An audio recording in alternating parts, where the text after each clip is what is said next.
Vamos ao Senhor em oração.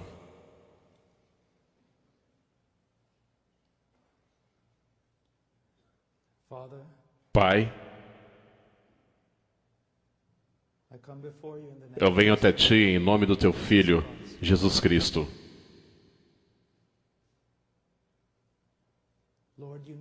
Senhor, Tu sabes todas as coisas.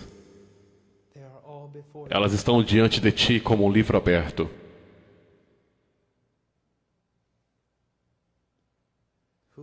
Quem consegue esconder seu coração de Tua presença e de Teu olho?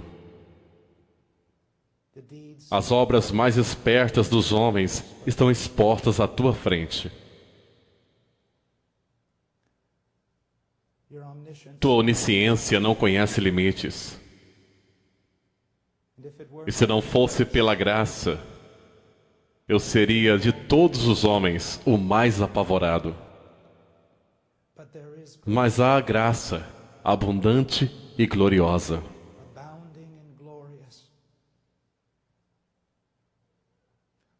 Derramada sobre o mais fraco dos homens e abundando para a Tua glória.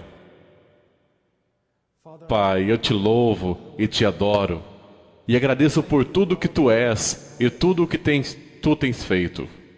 E não há ninguém como Tu, nos céus ou na terra ou debaixo da terra.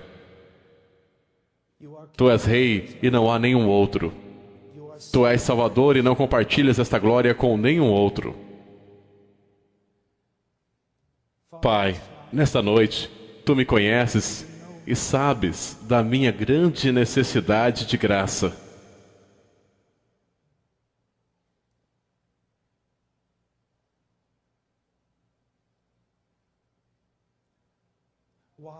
Por que estou aqui a não ser que Tu chamaste o mais fraco dentre os homens, o mais desprezível dentre os irmãos?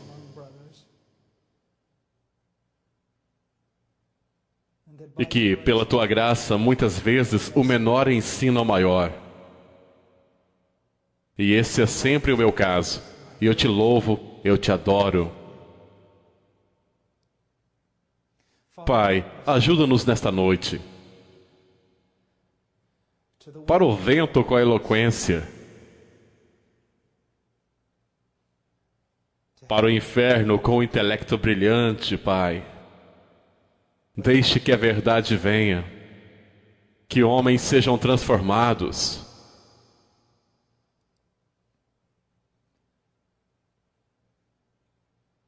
Que o estado da Tua igreja seja mais glorioso.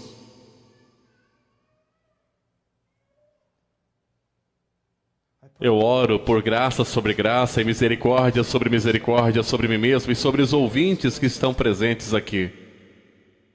Ajude-nos, ó Deus, e nós seremos ajudados. E nos gloriaremos nesta ajuda. Em nome de Jesus. Amém. É um grande privilégio estar aqui esta noite. Um espantoso privilégio estar aqui diante de vocês. E falar de coisas como avivamento, reforma, o trabalho de Deus entre seu povo e entre os homens. Mas esta noite irei compartilhar com vocês uma acusação. Uma acusação. Mas é uma acusação de esperança. Enquanto eu estava orando sobre o que eu deveria fazer, esta série de reuniões, cheguei a uma grande conclusão, um grande fardo que foi colocado no meu coração. Precisamos de avivamento. Precisamos de um despertar. Mas não podemos simplesmente esperar que o Espírito Santo venha e limpe toda a bagunça que fizemos. Temos uma clara direção da palavra de Deus no que diz respeito ao que Ele tem feito através de Cristo. E como Ele espera que vivamos. A como Ele espera que ordenemos a sua igreja. E faz pouco bem aos homens clamarem por manifestações extra-bíblicas, quando princípios bíblicos são violados ao nosso redor. Eu quero que você saiba disso. Há pouca necessidade para o diabo e os homens maus se oporem a um homem orando por avivamento, a não ser que ele também esteja trabalhando por reforma. Nós temos recebido verdade. E nós não podemos simplesmente fazer o que é certo aos nossos próprios olhos e depois esperar que o Espírito Santo venha e abençoe o nosso trabalho. Ao olharmos para o Antigo Testamento, vemos que Moisés recebeu muita detalhada explicação sobre como construir o templo. Agora, isso foi dado para o bem de Moisés, ou para o bem da igreja. Eu acho que o que está sendo explicado aqui é que Deus é específico na sua vontade. E que nós não devemos presumir que podemos pegar o menor detalhe e ignorá-lo. Agora, eu sei que sou um homem frágil. E sei que sou esbofeteado por muitas fraquezas. Mas tenho uma acusação. E eu não posso chamar de minha acusação, porque quem sou eu para acusar alguém? E não posso chamar de acusação de Deus, pois como posso presumir sobre seu nome, Senhor? Mas eu vou dizer isso. Quando eu olho para a igreja e a comparo com as Escrituras, eu vejo que há certas coisas que têm que mudar. E eu não sou Martim Lutero, isso não são as 95 teses pregadas na porta de Wittenberg. Mas este é um fardo em meu coração e eu devo partilhá-lo. Eu devo partilhá-lo. Agora deixe-me dizer isso. O que eu vou dizer irá irar algum de vocês. Mas permitam-me adverti-los. Pode ser verdade que você será capaz de me acusar de arrogância. Pode ser verdade que você não goste de como eu irei falar. Tenho sido muitas vezes arrogante, tenho sido muitas vezes falado a verdade de forma errada. Mas não permitam que isso seja uma desculpa para vocês. A questão é, o que estou dizendo é verdade? Mesmo sendo entregue através de um mensageiro defeituoso ou não, outros se alegrarão no que vocês estão ouvindo. E vocês vão querer dizer amém e talvez levantar suas armas. Mas não façam isso porque todos nós temos uma medida de culpa. E se você estiver atingindo algum estado espiritual, então eu diria o que meu irmão disse. O que você tem que não tenha recebido? E se o recebeu, por que se orgulha como se não tivesse recebido? Não seria melhor adorar a Deus em humildade? Se você é um jovem ministro, eu não quero que você pegue estas verdades e leve de volta e ataque a sua igreja sem amor. Eu faria uma sugestão. Veja se os joelhos estão sangrando antes de começar qualquer tipo de reforma. E se você é um ministro mais velho, servindo ao Senhor por muitos anos, eu te imploro para não ser arrogante. Um rei velho e tolo pode aprender com o mais fraco de seus servos. E também peço isso, tenha a coragem de mudar tudo.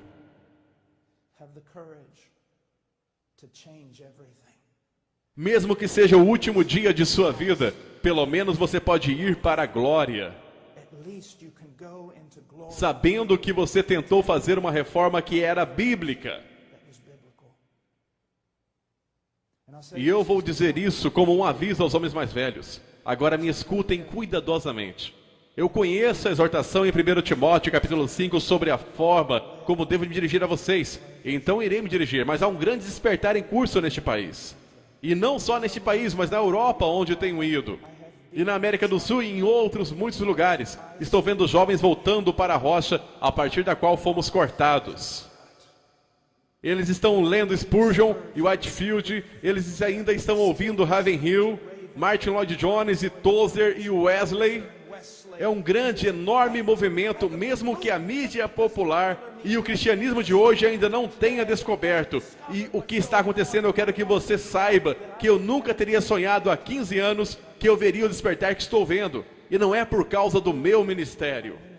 Mas eu vou para lugares diferentes e vejo o que Deus está fazendo, sem nenhum de nossos ministérios. Quer sejam 1000 moços na Holanda declarando as coisas têm que mudar, clamando a noite toda em oração pelo poder de Deus e pela verdade da Escritura, ou na América do Sul, reconhecendo que eles foram muito influenciados pela psicologia e todo tipo de técnicas superficiais provenientes da América, no que diz respeito ao evangelismo, e agora em lágrimas e quebrantadas estão voltando e evangelizando suas igrejas, ou as cidades do interior dos Estados Unidos, onde eu tenho sentado por vezes até 2, 3 horas da manhã, discutindo teologia com jovens afro-americanos da periferia, a quem Deus vai levantar para pregar mais do que ninguém nunca vai ser capaz de imaginar nesse dia. Há um despertar.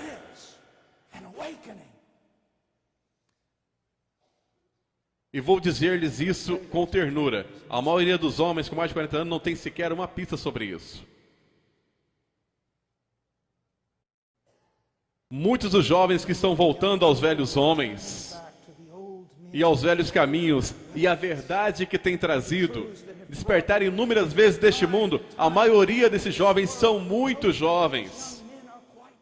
E eles vão para seus pastores, e eles vão para seus dirigentes e dizem: olhe para isso, o que temos descoberto, olha o que aconteceu no país de Gales, olha o que aconteceu na África, olhe para olhe para esse ensino, é absolutamente incrível. E a maioria deles irá desprezá-lo, ou irá dizer: isso não é nada diferente do que eu tenho pregado em 25 anos. Quando na verdade é completamente diferente do que eles têm pregado há 25 anos. E portanto, temos que ter muito, muito cuidado para compreender que Deus está fazendo uma obra. E aquele que começou a boa obra irá completá-la. Muitas pessoas têm a ideia de que vão orar em um avivamento. E outras pessoas dizem: avivamento virá se você orar ou não. Eu não estou em qualquer um desses campos. Mas eu sei disso.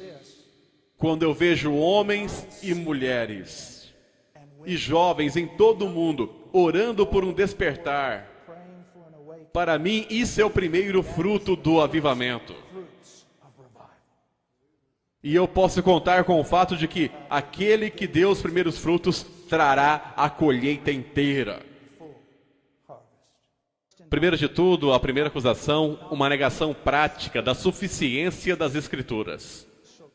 Especialmente na minha denominação, uma negação prática da suficiência das Escrituras. 2 Timóteo 3,15 em diante diz: porque desde criança você conhece as sagradas letras, que são capazes de torná-lo sábio para a salvação mediante a fé em Cristo Jesus. Toda a Escritura é inspirada por Deus e útil para o ensino, para a repreensão, para a correção e para a instrução em justiça, para que o homem de Deus seja apto e plenamente preparado para toda boa obra. Ao longo das últimas décadas, tem ocorrido uma grande batalha no que diz respeito à inspiração das Escrituras. Agora, talvez alguns de vocês não participem dessa batalha, porém, muitos de nós, de denominações liberais, certamente temos uma batalha pela Bíblia. Contudo, quando vocês, como povo, chegarem a crer que a Bíblia é inspirada, vocês terão lutado apenas metade da batalha. Porque a questão não é meramente se a Bíblia é inspirada, se ela é inerrante. A grande pergunta que segue deve ser respondida é: a Bíblia é suficiente?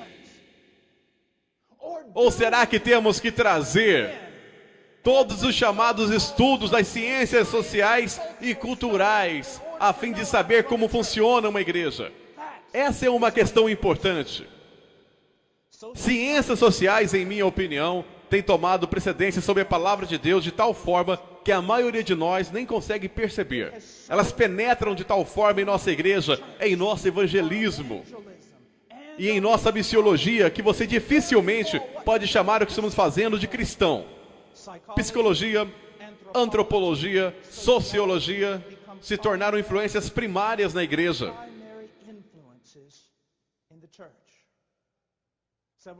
Vários anos atrás, quando eu estava no seminário, eu lembro-me de um professor entrou na sala e começou a desenhar pegadas no quadro negro. E quando ele as marchava, ele se virou para todos nós e disse apenas isto: Aristóteles está caminhando pelas salas desta instituição. Cuidado, pois eu escuto suas pegadas mais claramente do que as do apóstolo Paulo e da equipe de homens inspirados que estava com ele, e até mesmo do que as do próprio Senhor Jesus Cristo. Nós chegamos a acreditar que um homem de Deus pode lidar com determinadas pequenas áreas da vida da igreja. Mas quando as coisas apertam, temos que ir para os peritos das áreas sociais. Isso é uma absoluta mentira. Diz aqui nas Escrituras que o homem de Deus seja preparado, adequado, equipado para toda boa obra. O que Jerusalém tem a ver com Roma? É o que nós temos a ver com todas essas modernas ciências sociais que foram criadas justamente como um protesto contra a palavra de Deus. E por que razão é que evangelismo e missões e as chamadas estratégias de crescimento da igreja são mais moldadas pelos antropólogos e sociólogos e os estudantes de Wall Street que se alinham a cada tendência cultural? Todas as atividades em nossa igreja devem estar fundamentadas na palavra de Deus. Todas as atividades em missões devem estar fundamentadas na palavra de Deus. A nossa atividade missionária, a nossa atividade eclesiástica, tudo o que fazemos deve fluir de teólogos e exegetas. O homem que abre a sua Bíblia e tem apenas uma pergunta: qual é a tua vontade, ó Deus? Nós não devemos enviar questionário para as pessoas carnais para descobrir que tipo de igreja eles querem frequentar. A igreja deveria ser sensível ao que busca, mas a igreja deve reconhecer que só existe apenas um homem, seu nome é Deus. E se você quiser ser amigável com alguém, se você quiser acomodar alguém, acomode ele e a glória dele. Mesmo que você seja rejeitado por todas as outras pessoas, nós não somos chamados para construir impérios. Nós não somos chamados para sermos pacíficos. Somos chamados para glorificar a Deus. E se você quer que a igreja seja algo diferente do que um povo peculiar, então você quer alguma coisa que Deus não quer. Eu quero que vocês escutem só por um momento Isaías capítulo 8. Ouçam o que ele diz. Quando vos disserem, consultai os necromantes e os adivinhos que chiureiam e murmuram. Esta é uma definição perfeita. Ou pelo menos uma ilustração das ciências sociais e os gurus das estratégias de crescimento para a igreja e todo o resto. Porque a cada 2 ou 3 anos, todas as suas principais teorias mudam. Não apenas sobre o que é um homem ou como você o conserta, mas também o que é uma igreja e como você faz para ela crescer. E a cada 2 ou 3 anos, há uma outra novidade que vem daquilo que pode se fazer da sua igreja super aos olhos do mundo. Recentemente, um dos maiores e mais conhecidos especialistas nas estratégias de crescimento da igreja disse que ele descobriu que ele estava completamente errado em toda a sua teoria. Mas em vez dele voltar às escrituras, de joelhos, quebrantado e chorando, ele sai para encontrar uma outra teoria. Eles não dão qualquer palavra certa. Diz aqui em Isaías: acaso não consultará o povo ao seu Deus? A favor dos vivos se consultarão os mortos? Devemos nós, como homens da igreja, como pregadores, como pastores, como cristãos, ir lá fora e consultar os mortos espiritualmente, em nome de todos aqueles que o Espírito Santo vivificou? Absolutamente não. Absolutamente não. A segunda acusação: um desconhecimento de Deus. Às vezes me perguntam: irmão Paul, por favor, venha e faça uma série semanal sobre os atributos de Deus. Eu muitas vezes tenho que dizer isso. Bem, irmão, você já pensou muito bem antes de me chamar? E ele disse, o que quer dizer com isso? Bem, é bastante controverso o tema que você está colocando, que você está me dando para ensinar a igreja. Eles dizem, como assim é controverso? Estamos falando de Deus, nós somos cristãos, essa é uma igreja. Como assim é controverso? E eu disse, querido pastor, me ouça. Quando eu começar instruindo o seu povo sobre a justiça de Deus, a soberania de Deus, a ira de Deus, a supremacia de Deus, a glória de Deus, você irá ter alguns de seus melhores membros e mais antigos da igreja se levantando e dizendo alguma coisa do tipo, esse não é meu Deus, eu nunca poderia amar um Deus como este, porque eles têm um Deus que eles fizeram com sua própria mente, e eles amam o que eles fizeram. Jeremias 9, 23 ao 24. Assim diz o Senhor, não se glorie o sábio em sua sabedoria, nem o forte em sua força, nem o rico em sua riqueza, mas quem se gloriar, glorie-se nisto, em compreender-me e conhecer-me. Salmo 50. Você pensa que eu sou como você? Mas agora eu o acusarei diretamente, sem omitir coisa alguma. Considerem isto, vocês que se esqueceram do seu Deus, caso contrário, sem que ninguém os livre. Agora, qual é o problema aqui? Há uma falta de conhecimento de Deus. Muitos de vocês talvez pensem, falar sobre os atributos de Deus e teologia e tudo, coisas altas de torres de marfim, que não tem aplicação prática. Ouça você mesmo.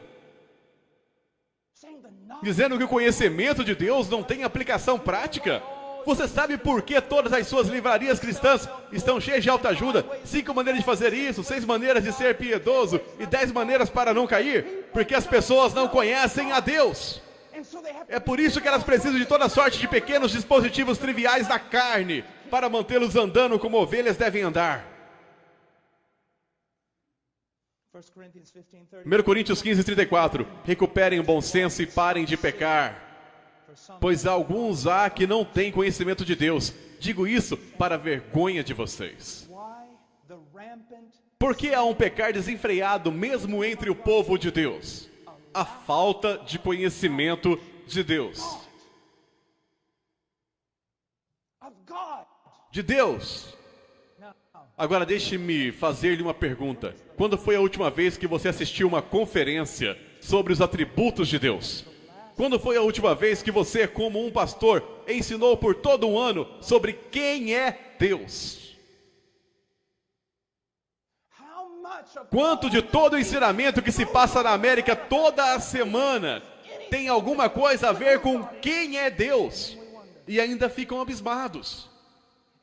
Não é tão fácil ir com o fluxo, bastando seguir todo mundo e então um dia você ouve algo parecido com isto e de repente você diz, eu não posso sequer lembrar quando alguém me ensinou sobre os atributos de Deus. Não é de admirar que somos um povo como nós somos. Para conhecê-lo, tudo é sobre isso. Esta é a vida eterna. E a vida eterna não começa quando você passa através dos portais da glória. A vida eterna começa com a conversão. A vida eterna consiste em conhecê-lo. Você sinceramente acha que você vai estar emocionado em se balançar nos portões de pérolas e caminhar em ruas de ouro por toda uma eternidade? A razão por que você não vai perder a cabeça na eternidade é isso. Há um ali que é infinito em glória. E você irá passar uma eternidade de eternidade buscando-o. E você nunca vai ter seus braços sequer nos pés da montanha dele. Comece agora. Tantas coisas diferentes que vocês querem saber e fazer. E todos os livros. Pegue um livro sobre Deus. Uma Bíblia. E a estude para conhecê-lo. Para conhecê-lo. Domingo de manhã, por causa de tudo isso, eu quero dizer-lhes que seria melhor não ter sequer um domingo de manhã. Domingo de manhã é a hora de maior idolatria em toda a semana da América. Porque as pessoas não estão adorando o único Deus verdadeiro. A grande maioria, pelo menos, mas adoram a um Deus formado a partir dos seus próprios corações, por sua própria carne, artifícios satânicos e inteligência mundana. Eles têm feito um Deus como eles próprios, e ele parece mais com o Papai Noel do que com Jeová. Não pode haver temor de Deus entre nós, porque não há conhecimento de Deus entre nós. Glória a Deus. A terceira acusação: uma falha ao falar da depravação do homem. Quando eu olho para o livro de Romanos, que é um dos meus livros preferidos da Bíblia, ele não é uma teologia sistemática, mas se você pudesse dizer que qualquer livro da Bíblia foi teologia sistemática, o livro de Romanos seria o mais próximo. Não é surpreendente que Paulo gasta os 3 primeiros capítulos do livro procurando fazer alguma coisa? Levar todos os homens à condenação. Levar todos os homens à condenação. Mas não é que a condenação seja o bem supremo de sua teologia. Não é o seu fim ou o seu objetivo final. É um meio para trazer salvação para os seus leitores. Porque os homens têm que ser levados ao conhecimento de si próprios, antes de entregar a si próprios a Deus. Hoje os homens são feitos de tal modo decaídos que você tem que cortar deles absolutamente toda a esperança na carne, antes que eles possam ser levados a Deus. Isso é importante em tudo, mas é especialmente importante no evangelismo. Eu me lembro, eu tinha 21 anos e tinha acabado de ser chamado para pregar, e eu caminhava em uma antiga loja onde eles venderiam ternos para ministros pela metade do preço. Eles têm feito isso por 50 ou 60 anos. E eu lá caminhava lá dentro e eu estava procurando um terno em Balducá, Kentucky. E inesperadamente a porta se abriu. E eu ouvi a campainha tocar. A porta se fechou. Havia um velho homem em pé ali. E eu nunca peguei o nome dele, mas quando ele entrou, ele olhou para mim. Ele disse: garoto, você foi chamado para pregar, não é? Eu disse: sim, senhor. Ele era um velho evangelista. Ele disse: você vê onde está aquele prédio lá fora? Eu disse: sim, senhor. Ele disse: eu costumava pregar ali. O Espírito de Deus desceria e as almas seriam salvas. E eu disse: senhor, por favor, me fale sobre isso. Ele disse: não era nada como este evangelismo de hoje. Ele disse: nós pregaríamos por 2 ou 3 semanas e não daríamos qualquer convite para homens pecadores. Nós prepararíamos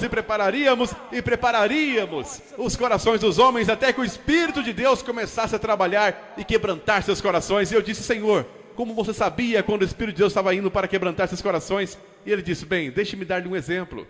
Ele disse: muitas décadas atrás eu entrei nessa loja para comprar um terno. Alguém tinha me dado $30 e me disse: pregador, vá comprar um terno para você amanhã. E quando eu atravessei a porta, um jovem balconista que cuidava da loja voltou-se e olhou para mim, e quando ele olhou para mim, ele caiu no chão e clamou: quem pode salvar um ímpio como eu? E eu sabia que o Espírito de Deus tinha caído sobre aquele lugar. Hoje em dia nós simplesmente entramos e conversamos e damos 3 perguntas exploratórias e perguntamos se eles querem fazer uma oração pedindo para Jesus entrar em seus corações, e fazemos 2 vezes mais filhos do diabo, que nunca mais voltarão a serem abertos ao Evangelho por causa da mentira religiosa que nós, como evangélicos, temos vomitado de nossas bocas.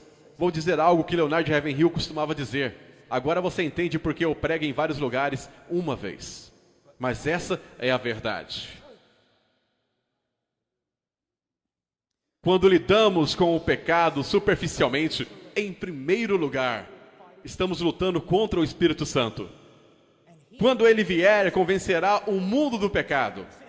Há muitos pregadores populares hoje que estão mais preocupados em lhes dar sua melhor vida agora do que na eternidade. Eles se orgulham sobre o fato de eles não mencionarem o pecado em sua pregação. E eu posso dizer-lhes isso: o Espírito Santo não tem nada a ver com o ministério deles, senão que ele esteja trabalhando contra essa seria a única coisa. Porque quando um homem diz que ele não tem nenhum ministério que trata com o pecado do homem, o Espírito Santo o faz. É o ministério primário do Espírito Santo, entrar e convencer o mundo do pecado. E assim, saibam disso, quando você não trata especificamente, apaixonadamente, amorosamente com o homem e seu estado depravado, o Espírito Santo não está em nenhuma parte perto de você. Ademais, nós somos enganadores quando lidamos de modo superficial com o mal dos homens.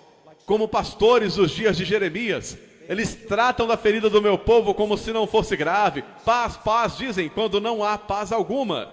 Nós não somos apenas enganadores, mas somos imorais. Como um médico que nega o seu juramento hipocrático, pois ele não dá mais notícias a alguém porque acha que a pessoa se rebelará contra ele. Ficará zangado com ele, ficará triste. E portanto ele não diz a eles a notícia mais necessária para salvar suas vidas.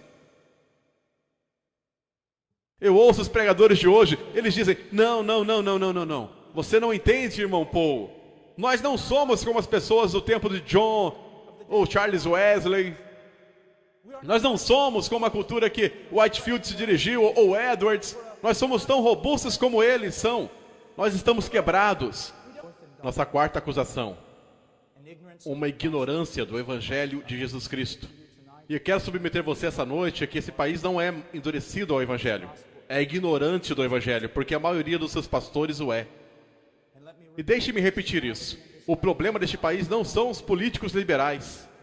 A raiz do socialismo, Hollywood ou qualquer outra coisa. Assim chamado, o pastor evangélico de nosso país e o pregador de nossos dias, o evangelista de nossos dias. É aí que o problema deve ser encontrado. Nós não conhecemos o Evangelho. Nós pregamos o glorioso Evangelho de nosso bendito Deus e o reduzimos a 4 leis espirituais e 5 coisas que Deus quer que você saiba, com uma pequena e supersticiosa oração no final, que se alguém repetisse depois de nós com bastante sinceridade, nós o declaramos de forma papal, nascida de novo. Nós trocamos regeneração por decisionismo. Em primeiro lugar, eu estou pasmo depois de eu falar sobre o que eu vou falar por alguns poucos minutos com quantos crentes devotos há 30 ou 40 anos andando na fé virão a mim com lágrimas dizendo: irmão Paul, eu nunca ouvi isso antes em minha vida. Entretanto, essa é a doutrina histórica de redenção, de propiciação. Veja, quando você falar sobre o Evangelho, meu querido amigo, o faça claramente. O Evangelho começa com a natureza de Deus e vai para a natureza do homem e a queda deste. Essas duas grandes colunas do Evangelho têm que montar para nós o que deveria ser chamada e conhecida por cada crente como o grande dilema. E qual é esse dilema? Se Deus é justo, Ele não pode te perdoar. O maior problema em todas as Escrituras é este: como um Deus pode ser justo e ao mesmo tempo justificador de homens maus? Quando as Escrituras por toda a Bíblia declaram, especialmente em um texto que eu tirei de Provérbios, o que justifica o ímpio e o que condena o justo, tanto um como o outro são abomináveis ao Senhor. E ainda assim, todas as nossas canções cristãs sobre como Deus justifica o perverso. Este é o maior problema. Esta é a acrópole da fé cristã. Assim diria Martin Lloyd Jones e Charles Spurgeon e qualquer outro que leu Romanos 3. Você tem que mostrar isso às pessoas. O grande problema é que Deus é verdadeiramente justo e todos os homens são verdadeiramente maus. Deus, para ser justo, deve condenar o homem mau. Entretanto, Deus, para a própria glória dele, pelo grande amor com que Ele nos amou, enviou seu Filho, o qual caminhou nessa terra como um homem perfeito. E então, de acordo com o plano eterno de Deus, Ele foi aquele madeiro. E naquele madeiro, Ele tomou o nosso pecado. E assumindo a posição legal de seu povo e carregando a nossa culpa, Ele se tornou uma maldição. Maldito todo aquele que não persiste em praticar todas as coisas escritas no livro da lei. Cristo nos resgatou da maldição, se tornando uma maldição em nosso lugar. Tantas pessoas têm essa visão romântica e imponente do Evangelho, onde Cristo está lá, pendurado no madeiro, sofrendo debaixo das feridas do Império Romano, e o Pai não teve força moral para aguentar o sofrimento do Filho dele, e por isso virou sua face. Não! Ele se virou porque o Filho se tornou pecado. E tantos quantos ele está naquele jardim, grita, passa de mim este cálice. Especulam, bem, o que esteve no cálice? Oh, é a cruz romana, é o chicote, são os cravos, é tudo isso e tudo aquilo. Eu não quero desconsiderar os sofrimentos físicos de Cristo naquele madeiro. Mas o cálice era o cálice da ira de Deus Pai, que ele teve que ser despejada sobre o Filho. Alguém teve que morrer suportando a culpa do povo de Deus, desamparado por Deus pela justiça dele e esmagado debaixo da ira de Deus, pois ao Senhor agradou moê-lo. Eu estava na Alemanha um tempo atrás, ou em um seminário alemão na Europa há um tempo, e eu vi este livro, A Cruz de Cristo. Não era o de John Scott, era outro. E eu peguei e comecei a ler, e isto é o que ele dizia. O Pai olhou do céu para o sofrimento infligido sobre seu Filho pelas mãos de homens e considerou isto como um pagamento pelos nossos pecados. Isso é heresia. Agora, aquele sofrimento físico, aquela crucificação era tudo parte da ira de Deus. Teve que ser um sacrifício de sangue. Eu não desprezarei isso. Mas, meu amigo, se você parar aí, você não tem o Evangelho. E deixe-me perguntar, quando o Evangelho é pregado e compartilhado em evangelismo pessoal atualmente, você sequer ouve as coisas que há pouco ou quase nunca. Nunca é deixado claro que Cristo pôde redimir, porque ele foi moído debaixo da justiça de Deus. E tendo satisfeito a justiça divina com a sua morte, Deus é agora o justo e justificador de ímpios.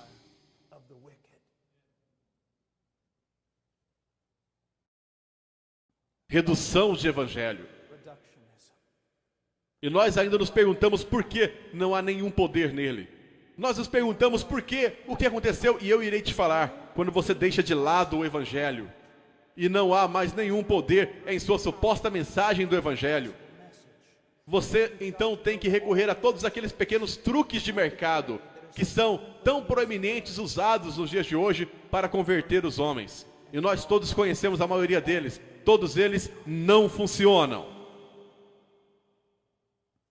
Meu querido amigo, deixe-me dizer isso. Vários anos atrás, quando eu estava me formando e tive que me tornar uma decisão de iria fazer ou não meu PhD, Deus, a fim de salvar a minha vida espiritual, me enviou para o meio das selvas do Peru, o mais longe possível de todo mundo acadêmico que eu poderia ficar. E lá eu comecei a perceber algo. Como disse Spurgeon, maiores homens com mentes maiores que a minha se aproximaram dessa doutrina de segunda vinda, mas em vão, é uma grande e poderosa doutrina. Ele disse, eu me fixarei nisso. Buscar compreender algo sobre Jesus Cristo e Ele crucificado. Deixe-me falar isso. Eu fico tão bravo.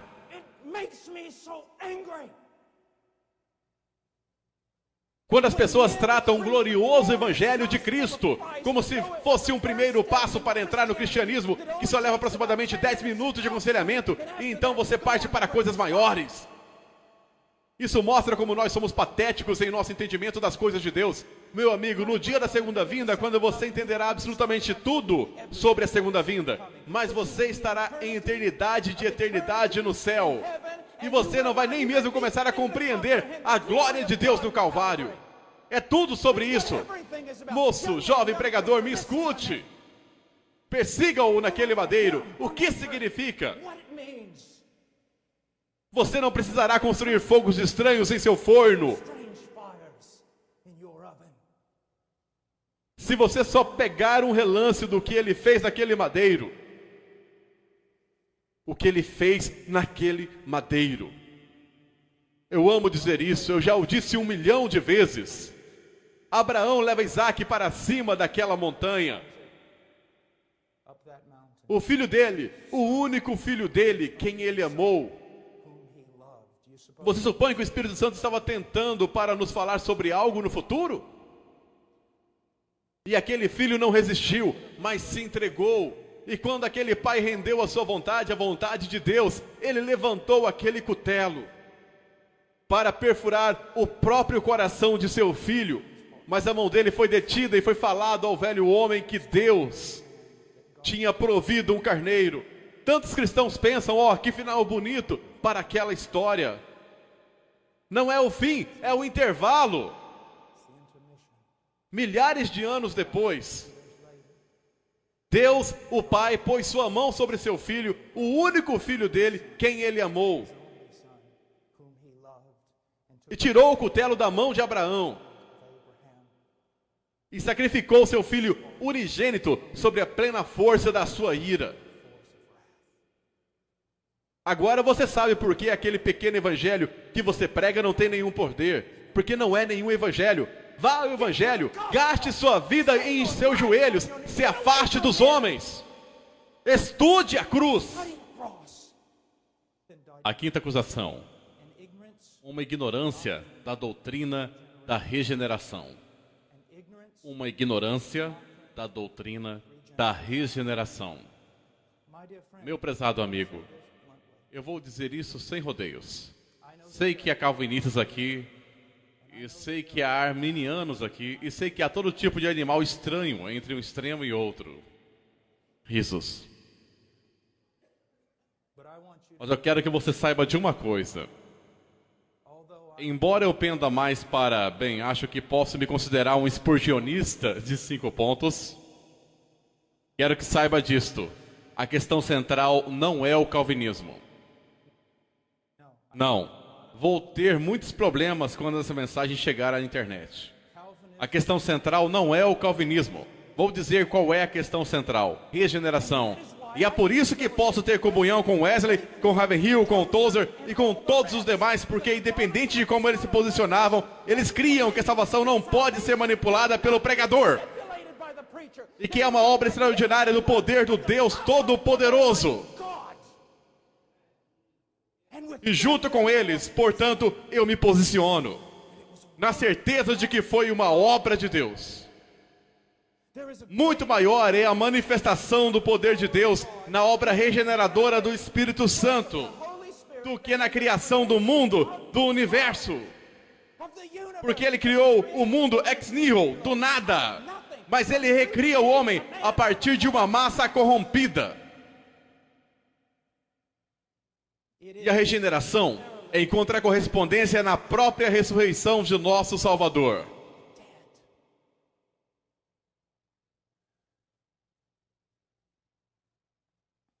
Se você é um pregador, entendo que quanto à pregação haja mestres e pregadores e expositores e isso e aquilo, e todos são muito necessários para a saúde da igreja. Mas você precisa entender uma coisa. Quando o velho G. Campbell Morgan, há relatos disso, quando ele ia subir na torre majestosa para pregar, citava para si mesmo: como ovelha para o matadouro, como cordeiro mudo diante do tosqueador. Atos 8:32. Ele sabia que sem uma manifestação magnífica da obra regeneradora do Espírito Santo, tudo o que ele dissesse seria morte. É o Espírito que dá a vida. E nesse sentido, todos nós que proclamamos sua palavra, devemos proclamá-la como profetas. O que eu quero dizer com isso? Somos sempre Ezequiel diante daquele vale de ossos secos. E como eles estão secos, e então saímos e o que fazemos? Profetizamos. Dissemos: ouça a palavra do Senhor. E sabemos que o sopro de Deus deve soprar nesses mortos. Caso contrário, não ressurgirão. Aí você tiver plenamente captado isso no mais íntimo do seu ser, não vai mais se entregar à manipulação que tantas vezes é feita em nome do evangelismo nesse país. Você proclamará a palavra de Deus. proclamará doutrina da regeneração. Observe os irmãos Wesley. Observe por um instante o que eles tinham, meu querido Whitefield. E o que foi que enfrentaram? Todos naquela época se consideravam cristãos, completamente cristãos. Por quê? Bem, todos tinham sido batizados na infância, e isso ingressaram à aliança. Foram confirmados, viviam como diabos. A regeneração foi assim trocada por um tipo de credulismo, que recebeu a autoridade dos líderes religiosos da época.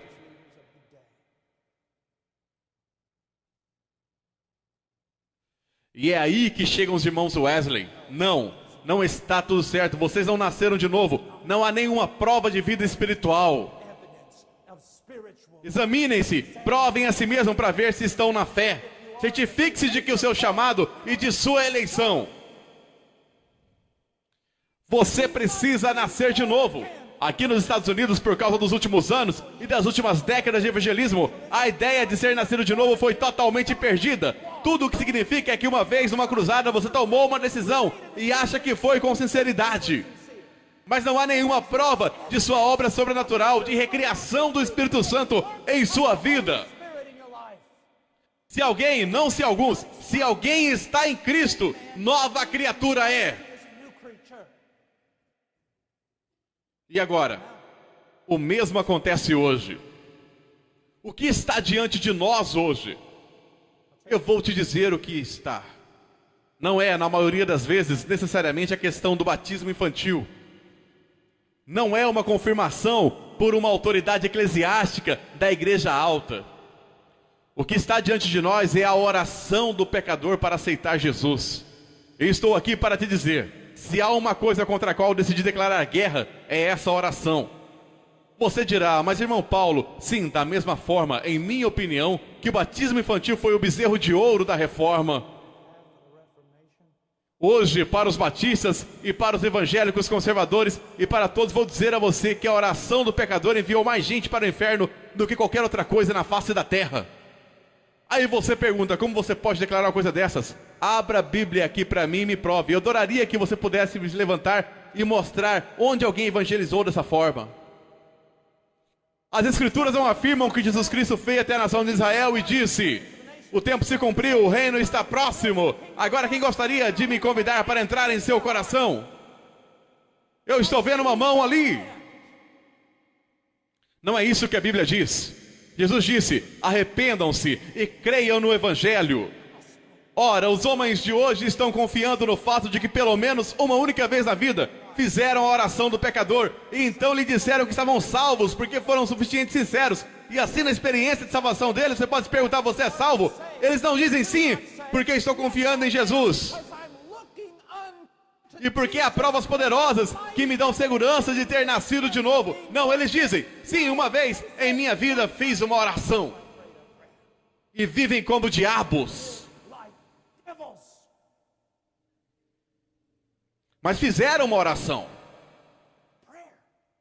E alguns deles, fiquei sabendo de um evangelista que estava insistindo com o homem para que fizesse a tal oração. Por fim o homem ficou tão sem graça que o evangelista disse, bem, eu vou orar por você e se você desejar dizer a Deus, aperte a minha mão. Contemple o poder de Deus. Decisionismo, a idolatria do decisionismo. Os homens acham que vão para o céu pelo fato deles terem julgado a sinceridade de suas próprias decisões. Quando Paulo veio à igreja de Corinto, não lhe disse, olhem, vocês não estão vivendo como cristãos. Então vamos voltar àquele momento da vida em que fizeram aquela oração. Vamos ver se vocês foram sinceros. Não, ele disse, examinem-se para saber se estão na fé. Porque quero que saiba, meu amigo, que a salvação é somente pela fé. É obra de Deus, é graça sobre graça sobre graça. Mas a prova da conversão não é apenas o seu exame de sua sinceridade no momento de sua conversão. É o fruto contínuo em sua vida. É o fruto contínuo em sua vida. Ah, meu querido amigo, veja em que situação nos metemos. Uma árvore não é conhecida por seus frutos? O que lhe parece? 60%, 70% dos americanos pensam que são convertidos, nascidos de novo. Nós matamos quantos milhares de bebês por dia? Somos odiados em todo o mundo por nossa imoralidade. No entanto, somos cristãos? E sem rodeios, eu deposito isso, a culpa aos pés do pregador.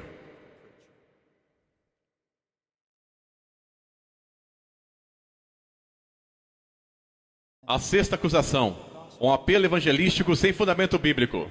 Nós já vamos tocar nesse ponto. Olhe como temos feito ultimamente. Quero dizer, escute-me agora. Tenho visto isso por todos os lados. Os calvinistas, os arminianos, muitos deles compartilham algo em comum. E é isso mesmo, o mesmo convite superficial. Falam muito sobre um monte de coisa, então eles chegam ao convite. E é quase como se todos tivessem enlouquecido. Caminham em direção a alguém dizendo, Deus te ama e tem um plano maravilhoso para a sua vida. Já pensou em dizer isso ao norte-americano? Senhor, Deus me ama e tem um plano maravilhoso para a sua vida. O quê? Deus me ama? Bom, isso é maravilhoso, porque eu também me amo. Isso é maravilhoso. E Deus tem um plano maravilhoso. Eu também tenho um plano maravilhoso para a minha vida. E se eu o aceitar em minha vida agora, terei minha vida melhor agora? Isso é simplesmente maravilhoso. Isso não é evangelismo bíblico. Permita-me te dizer algo no lugar disso. Deus vai a Moisés e diz isto. Senhor, Senhor, Deus compassivo, clemente e longânimo, e grande em misericórdia e fidelidade, que guarda a misericórdia em 1000 gerações, que perdoa a iniquidade, a transgressão e o pecado, ainda que não inocente o culpado. A reação de Moisés.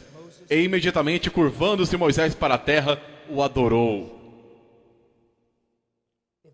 O evangelismo começa com a natureza de Deus. Quem Deus é.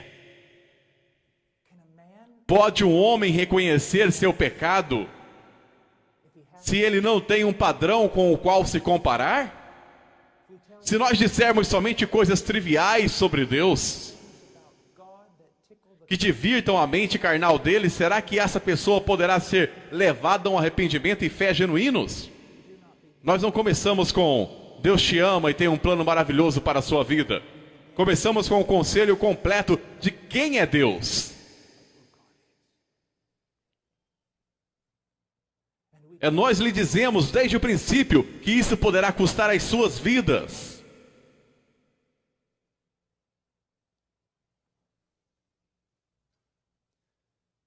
Depois disso, temos algumas perguntas exploratórias. Ei, você sabe o que é um pecador, não?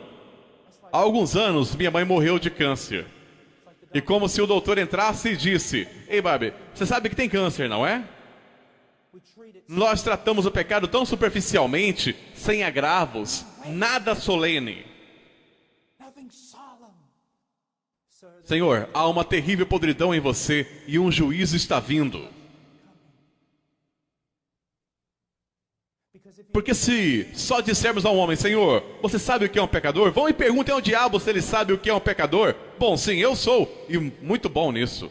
Ou muito mal, dependendo do que você vê. Mas sim, eu sei que sou pecador. A pergunta não é, você sabe que é pecador? A pergunta é, o Espírito Santo está operando através da pregação do Evangelho de tal maneira em seu coração que uma mudança está sendo feita, de maneira que o pecado que uma vez você amava, agora você odeia, e o pecado que uma vez você desejava abraçar, agora você foge dele, como se estivesse fugindo de um dragão? E depois a pergunta, você quer ir para o céu? Esta é a questão pela qual eu não permitiria que meus filhos fossem a 98% das escolas dominicais e aos acampamentos bíblicos de verão em igrejas evangélicas. Porque alguma pessoa bem intencionada se levantará e dirá, Jesus não é maravilhoso? Depois de ter mostrado o filme de Jesus, sim. Quantos de vocês, pequenas crianças, amam Jesus? Oh, eu. Quem quer aceitar Jesus no seu coraçãozinho? Oh, eu. E depois eles são batizados. E eles caminham um pouco porque eles foram criados em uma cultura cristã. Ou algum tipo de cultura igreja. E então quando eles completam 15, 16 anos e quando eles têm a força de vontade, eles começam a quebrar os laços.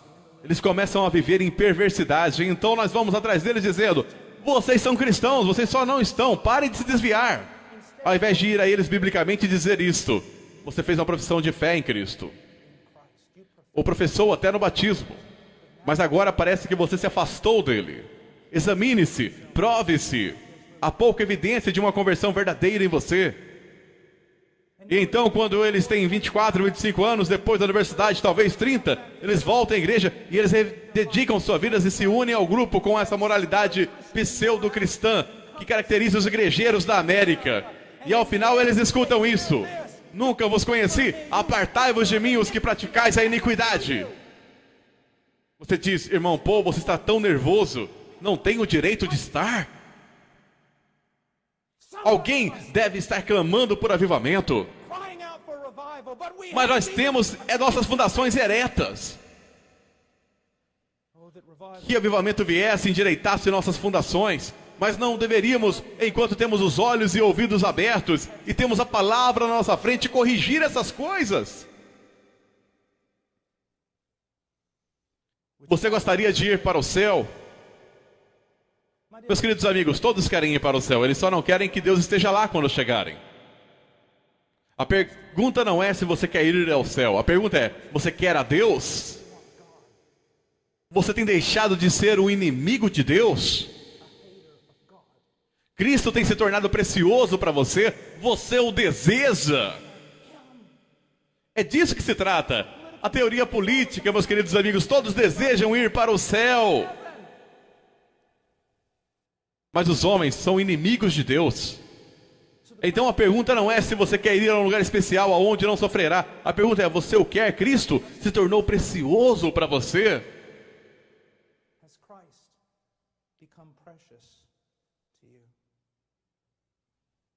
Frequentemente, depois de uma pessoa orar, perguntam, você gostaria de ir para o céu? Bom, sim. Então você gostaria de orar e pedir que Jesus entre no seu coração? Agora, há pessoas que foram salvas utilizando essa metodologia. Mas não é graças a ela, mas sim apesar dela. Senhor, você deseja a Cristo? Você vê seu pecado? Oh, sim, sim, eu vejo o meu pecado. Senhor, vejamos alguns versículos da Bíblia que falam sobre o que o arrependimento lhe se parece. O Espírito testemunhando que isso está acontecendo em sua vida. Você vê quebrantamento, vê a desintegração de tudo pelo que tem lutado em sua vida. E agora sua mente está cheia de novos pensamentos sobre Deus, e novos desejos, e novas esperanças. Sim, eu vejo. Senhor, isso pode ser os primeiros frutos do arrependimento. Agora entregue a sua vida a Cristo. Confie nele. Confie nele, confie em Cristo. Agora me escute. Você tem autoridade para falar do Evangelho às pessoas. Você tem autoridade de lhes dizer como é. Você tem autoridade para abordar princípios bíblicos sobre a certeza da salvação. Você não tem autoridade para lhe dizer que são salvos. Esta é uma obra do Espírito Santo de Deus. Mas quando você os conduzem por aquela oração, você convidou Jesus para entrar no seu coração? Sim. Você foi sincero? Sim. Você acha que ele te salvou? Não sei. Claro que ele salvou, porque você foi sincero. Ele prometeu que se você o convidasse, ele entraria. Logo você está salvo. E ele sai da igreja depois de 5 minutos de aconselhamento. E o evangelista vai comer no restaurante e a pessoa está perdida.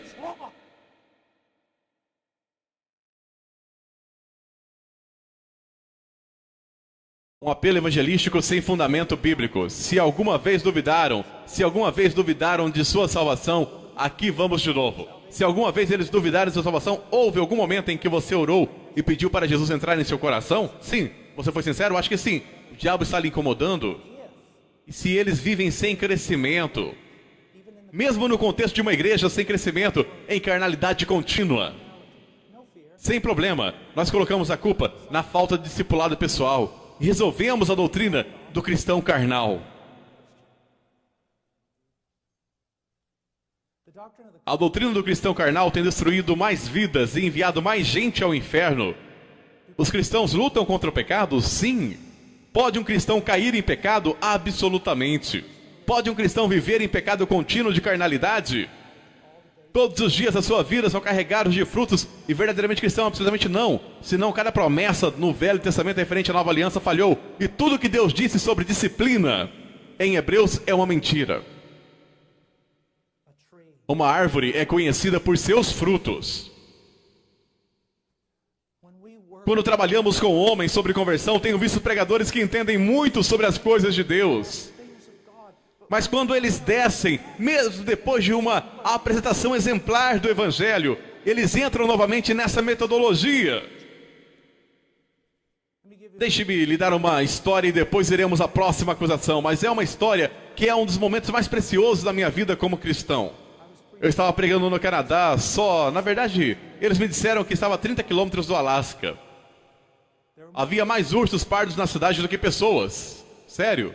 Era uma igreja pequena, de como 15 a 20 pessoas, e eu estava pregando. E bem, quando eu fiquei em pé no púlpito, essa montanha de homem entrou dos seus 60 ou 70 anos, mas uma montanha de homem. Ele podia ter batido em cada um de nós nesse prédio. Quando eu pregava, via sua face, deixei tudo de lado e comecei a pregar o Evangelho. Era o ser humano mais triste que eu já vi. Somente o Evangelho. E quando terminei, caminhei direto do púlpito para ele e eu disse: Senhor, o que há de errado? O que perturba sua alma? Eu nunca vi um homem tão triste e abatido em toda a minha vida.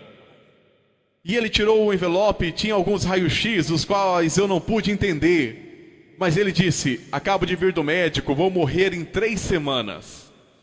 Foi isso que ele me disse. Agora eu tenho morado toda a minha vida em um rancho de gado. Só se chega lá por avião flutuante ou cavalgando pelas montanhas e todas essas coisas.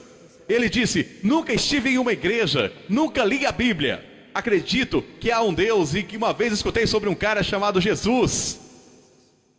Ele disse: eu nunca tive medo de nada em minha vida e agora estou aterrorizado. E eu disse: Senhor, você entendeu a mensagem do Evangelho? E ele disse: sim.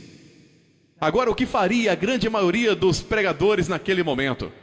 Então você gostaria de convidar Jesus para entrar em seu coração? É isso que eles fariam. E eu disse: Senhor, você entendeu? Ele disse: eu entendi, mas é só isso? É que eu disse, uma criança poderia ter entendido aquilo. Qualquer um. É só isso que eu entendi. E eu oro ou... Eu disse: Senhor, você vai morrer em 3 semanas. Eu tinha que ir embora amanhã. Vou cancelar meu voo e ficaremos aqui lendo a palavra de Deus, lutando e clamando a Deus até que você se converta ou morra e vá para o inferno. E então começamos. Comecei com o Velho Testamento, o Novo Testamento, cada versículo sobre as promessas de Deus com respeito à redenção, à salvação. Uma e outra vez, várias vezes, lendo João 3,16, orando por um tempo, clamando a Deus, questionando sobre o arrependimento do homem, sobre a fé, sobre a certeza da salvação, trabalhando até que Cristo tenha sido formado nele. E então, finalmente, simplesmente exaustos aquela noite, não houve nenhum avanço, não houve nada. Eu disse: Senhor, vamos orar. E oramos e eu disse: Senhor, leia João 3,16 outra vez. E ele disse: lemos isso 1 milhão de vezes. Eu disse: eu sei, mas é uma das maiores promessas de salvação. Leia o texto de novo. E eu disse: nunca esquecerei, eu tinha minha Bíblia no meu colo, naquelas suas mãos grandes e montanhosas. Ele disse: ok, porque Deus amou o mundo de tal maneira que deu, sou salvo, irmão Paul, todos os meus pecados se foram, tenho vida eterna, sou salvo, eu disse: sabe como? Ele disse: você nunca leu esse versículo antes? O que estava acontecendo? Uma obra do Espírito de Deus. Ao invés daqueles truquezinhos que você tenta. Você quer ir a comer? Você pensa que pregar é um espetáculo e depois disso você volta para o hotel? Não, após a pregação é que o trabalho começa, lidando com as almas. As pessoas vão à frente em reuniões para aconselhamento com pessoas que não deveriam estar aconselhando. 5 minutos, rápido, dê o cartão ao pastor e o pastor diz: gostaria de lhes apresentar ao novo Filho de Deus. Bem-vindo à família de Deus. Como você se atreve?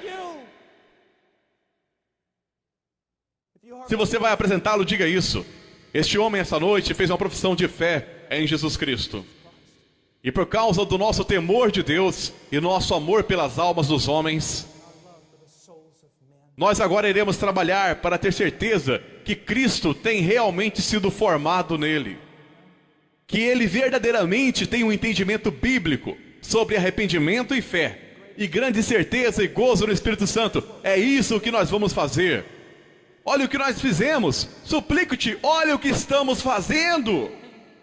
E isto não é algum tipo de seita. Isso somos nós. Pare!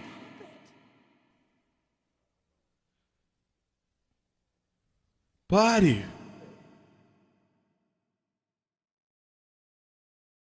Sétima acusação: ignorância com relação à natureza da igreja. Deus tem apenas uma instituição religiosa: é a igreja. É a igreja. E o nosso objetivo e resultado final do avivamento será o plantio de igrejas bíblicas. Eu tenho um grande medo de que a igreja local hoje seja desprezada. Diga a alguém que você é um pregador itinerante, que você tem um ministério mundial e todos se curvarão. Diga a alguém que você é um pastor de grupo de 30 e farão com que você se sente no fundo durante a conferência. Ele não é o príncipe dos pregadores itinerantes, ele é o príncipe dos pastores. Muitos anos atrás, Bill Clinton tinha um slogan durante a eleição: é economia, estúpido. Meu pastor, Jeff Noblet, um dos presbíteros em nossa igreja, o principal pastor e pregador, me disse um dia: você sabe, eu gostaria de ter um monte de camisetas dessas. Que elas diriam, irmão Jeff? É a igreja, estúpido. Jesus deu sua vida pela igreja, uma linda virgem, a igreja primitiva.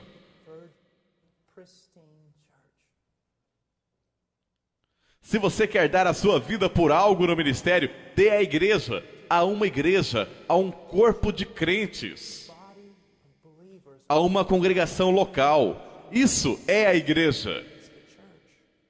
Agora deixe-me dizer algo sobre a igreja, quero que vocês ouçam bem. Não existe um remanescente de crentes na igreja.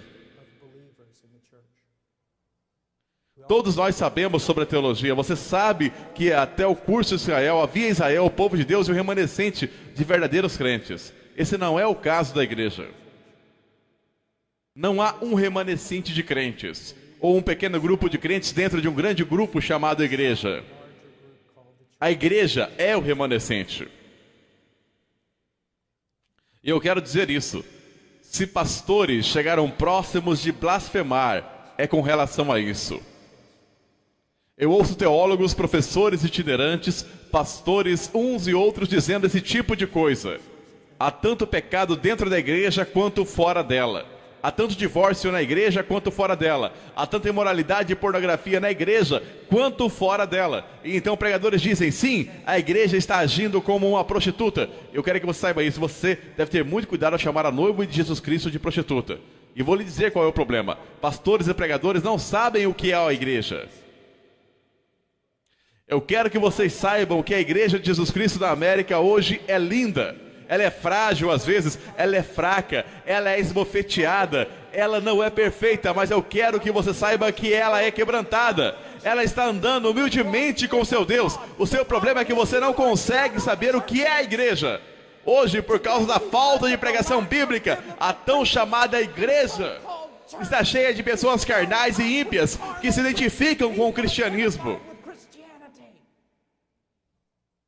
E então, por causa dos bodes no meio das ovelhas, as ovelhas estão sendo acusadas de todas as coisas que os bodes estão fazendo em nome de Deus, sendo blasfemado entre os gentios por causa de nós. Romanos 2:24. Vocês já leram? Eu sei que já passaram do horário, mas apenas vá acompanhando comigo. Rapidamente. Eu quero te mostrar algo. Vá até Jeremias.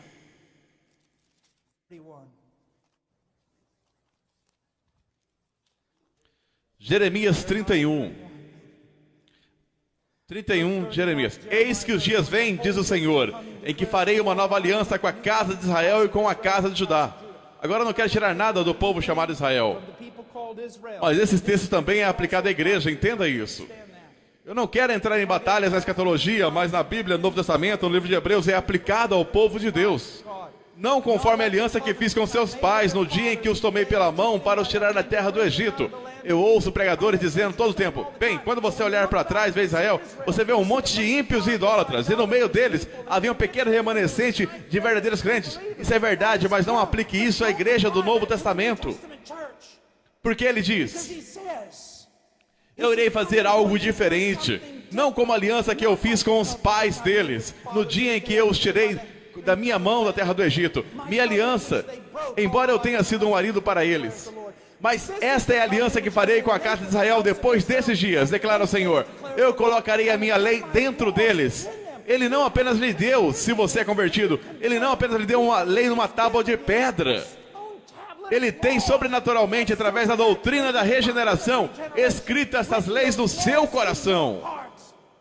É porque ele fez isso, eu serei seu Deus e eles serão meus povo. E veja o que diz: não ensinarás cada um ao seu próximo, nem cada um ao seu irmão, dizendo: conhece o Senhor, porque todos me conhecerão, desde o menor até o maior deles, diz o Senhor.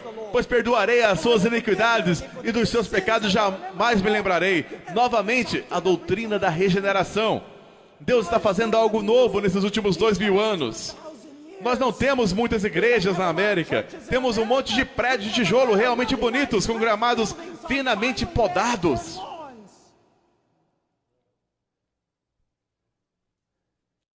Só porque alguns dizem que são da igreja ou que são cristãos, isso não quer dizer que realmente sejam.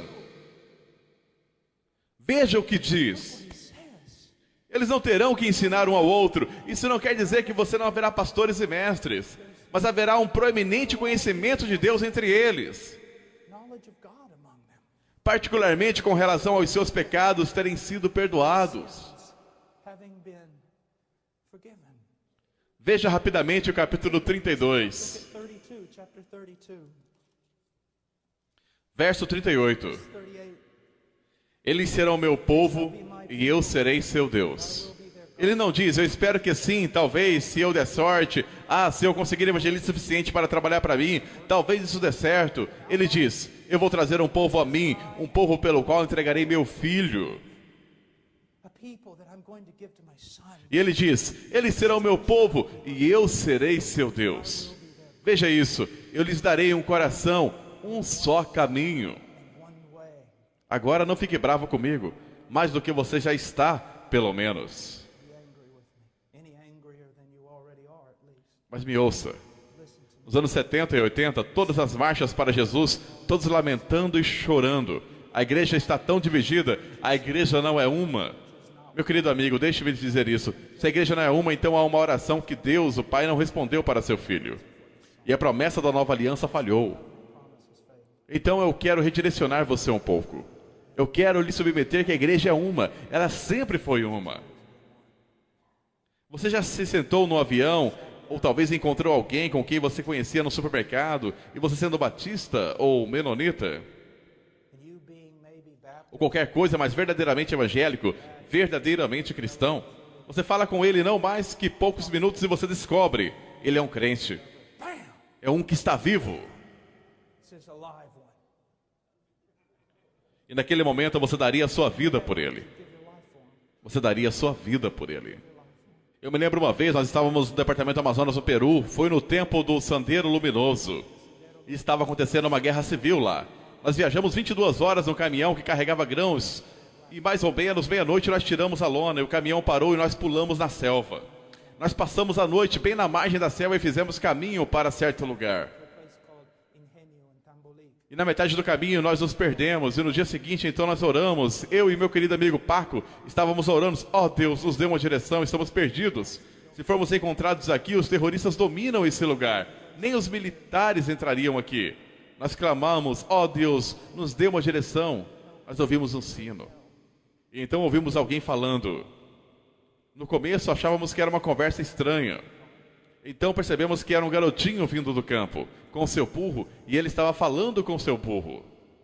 Então ficamos atrás dele e o seguimos. Então ficamos na extremidade da cidade, cabanas, casas de tijolo, e eu disse: Paco, você sabe o que os terroristas forem donos disso, nós estamos mortos.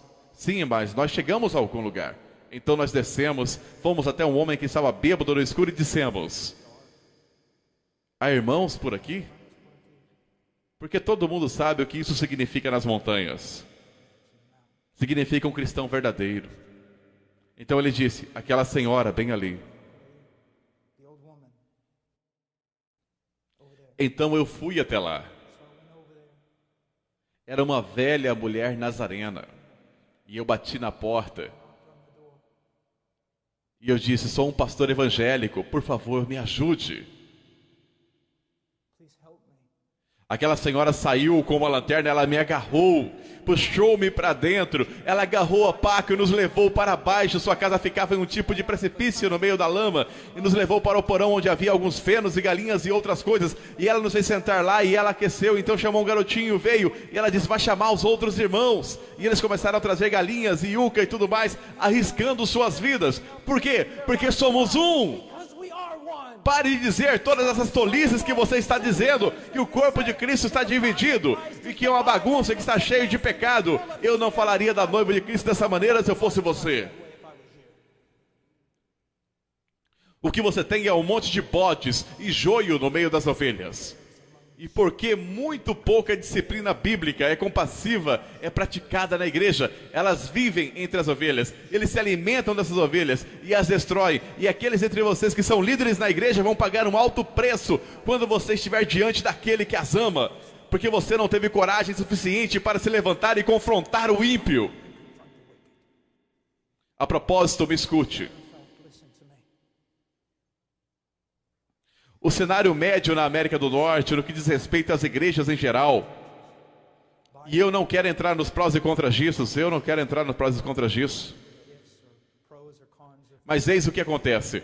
Por a pregação do evangelho ser tão baixa, a igreja é basicamente a maioria carnal, cheia de pessoas perdidas.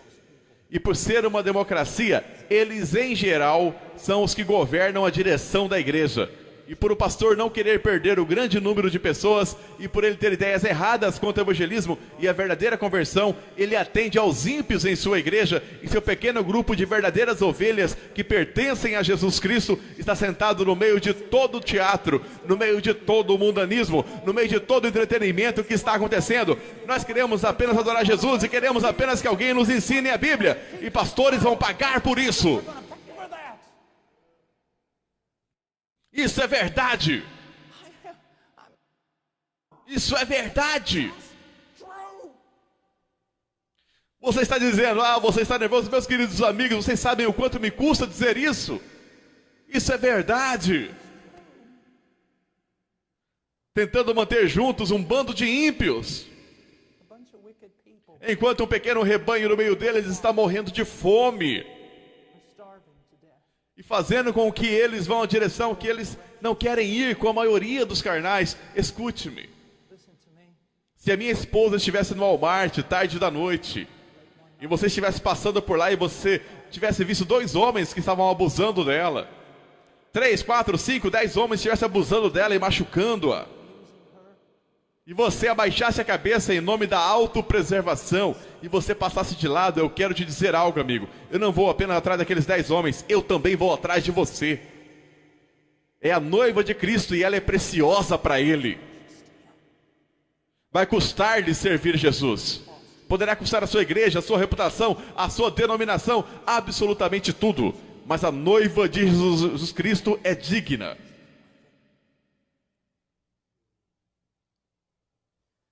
Veja o que diz, eu amo isso.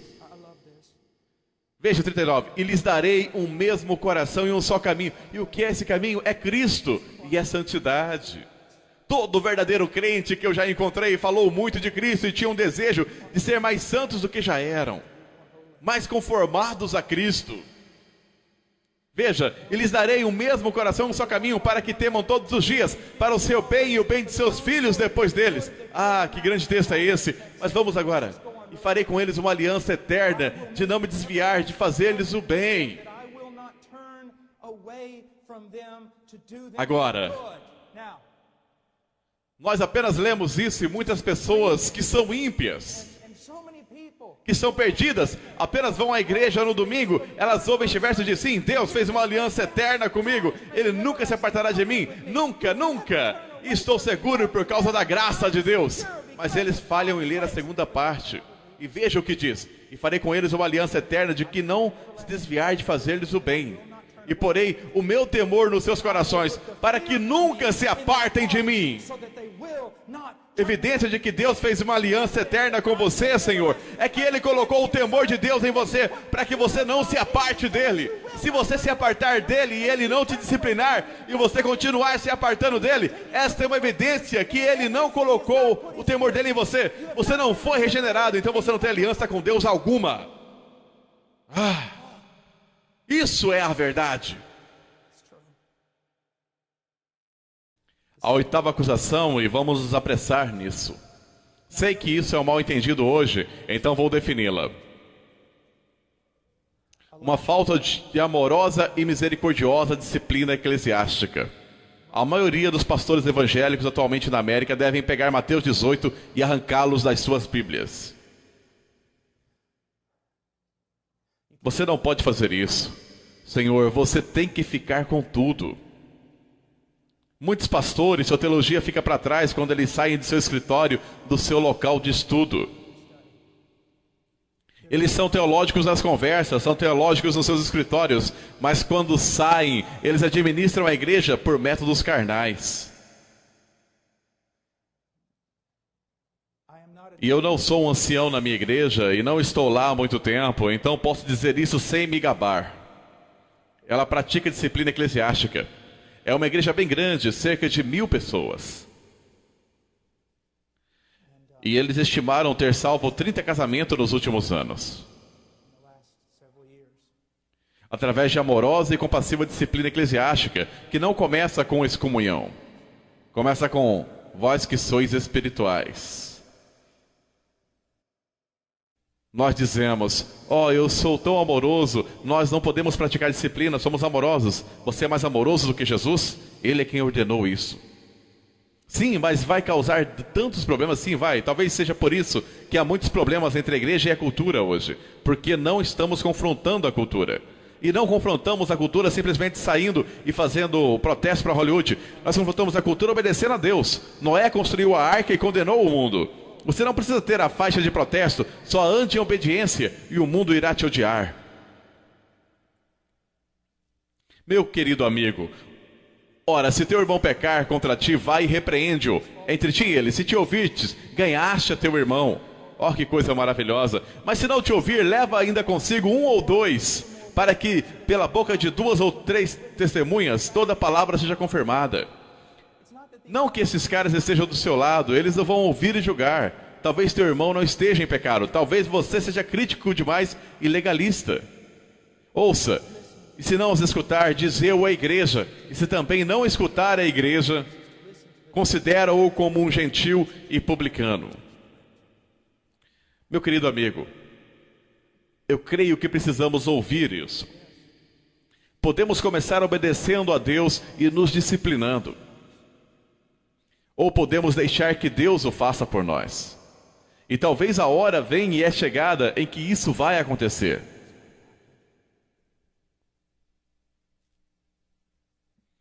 Não estou falando de homens críticos, legalistas e odiosos. Já existem muitos. Eu estou falando de um homem, de um grupo de anciãos, líderes, que amam o bastante para arriscarem suas vidas. Porque sabem que isso não é um jogo, isso não é algo que fazemos apenas para esta vida. A eternidade está em jogo, a salvação de almas. Olhe para todas essas livrarias cristãs. Olha para os livros antigos, dos dias antigos de Wesley e Whitefield, e repetidamente dos puritanos reformados. A maioria desses livros lidou com o que é o Evangelho, como você o prega, como você leva alguém a Cristo, como você discerne uma verdadeira conversão, como você se torna um doutor de almas. Nós nos unimos em Roma nessa questão. Roma, bebê é batizado, o bebê é cristão, o bebê é de Roma. Nunca mais lide com a conversão, apenas crie todo tipo de métodos mundanos para mantê-los na igreja. Evangélicos têm feito o mesmo. Ore uma pequena oração com eles depois de 2 ou 3 minutos, depois de meia hora de pregação, sendo que 25 minutos foram de histórias bem divertidas. E então lance a rede depois de 5 minutos.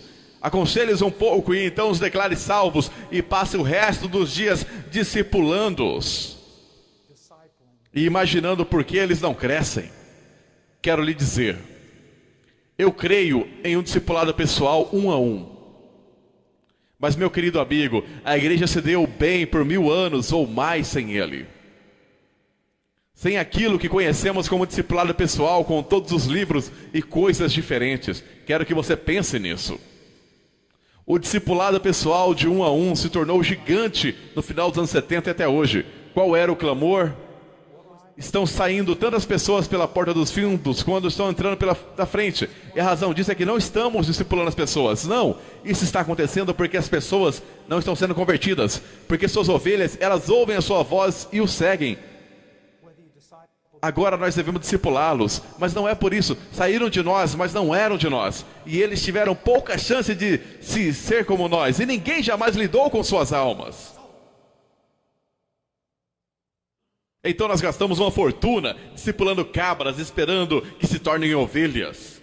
Você não pode ensinar uma cabra a ser ovelha. Uma cabra se torna uma ovelha pela obra sobrenatural do Espírito de Deus Todo-Poderoso. Agora, disciplina eclesiástica. Eu mudei minha família para esta igreja porque ela pratica disciplina eclesiástica. Porque eu preciso estar debaixo de disciplina eclesiástica. O cuidado observador de anciãos e outros membros me levam isso a sério. Eu quero que as minhas crianças, elas são bem pequenas agora, mas se forem convertidas, ou fizerem uma profissão de fé e depois se desviarem, vou querer saber que as minhas crianças serão batizadas, trazidas diante da igreja, se necessário, para a salvação de suas almas. Alguns de vocês ficariam tão indignados se um pastor lhe dissesse: honestamente, tenho estado orando pelas suas crianças e temo que não são convertidas. Você ficaria indignado que reuniria um grupo para expulsar aquele pastor. Em vez de perceber, oh, louvado seja Deus, temos um homem de Deus aqui. Nona acusação. Um silêncio acerca da santificação.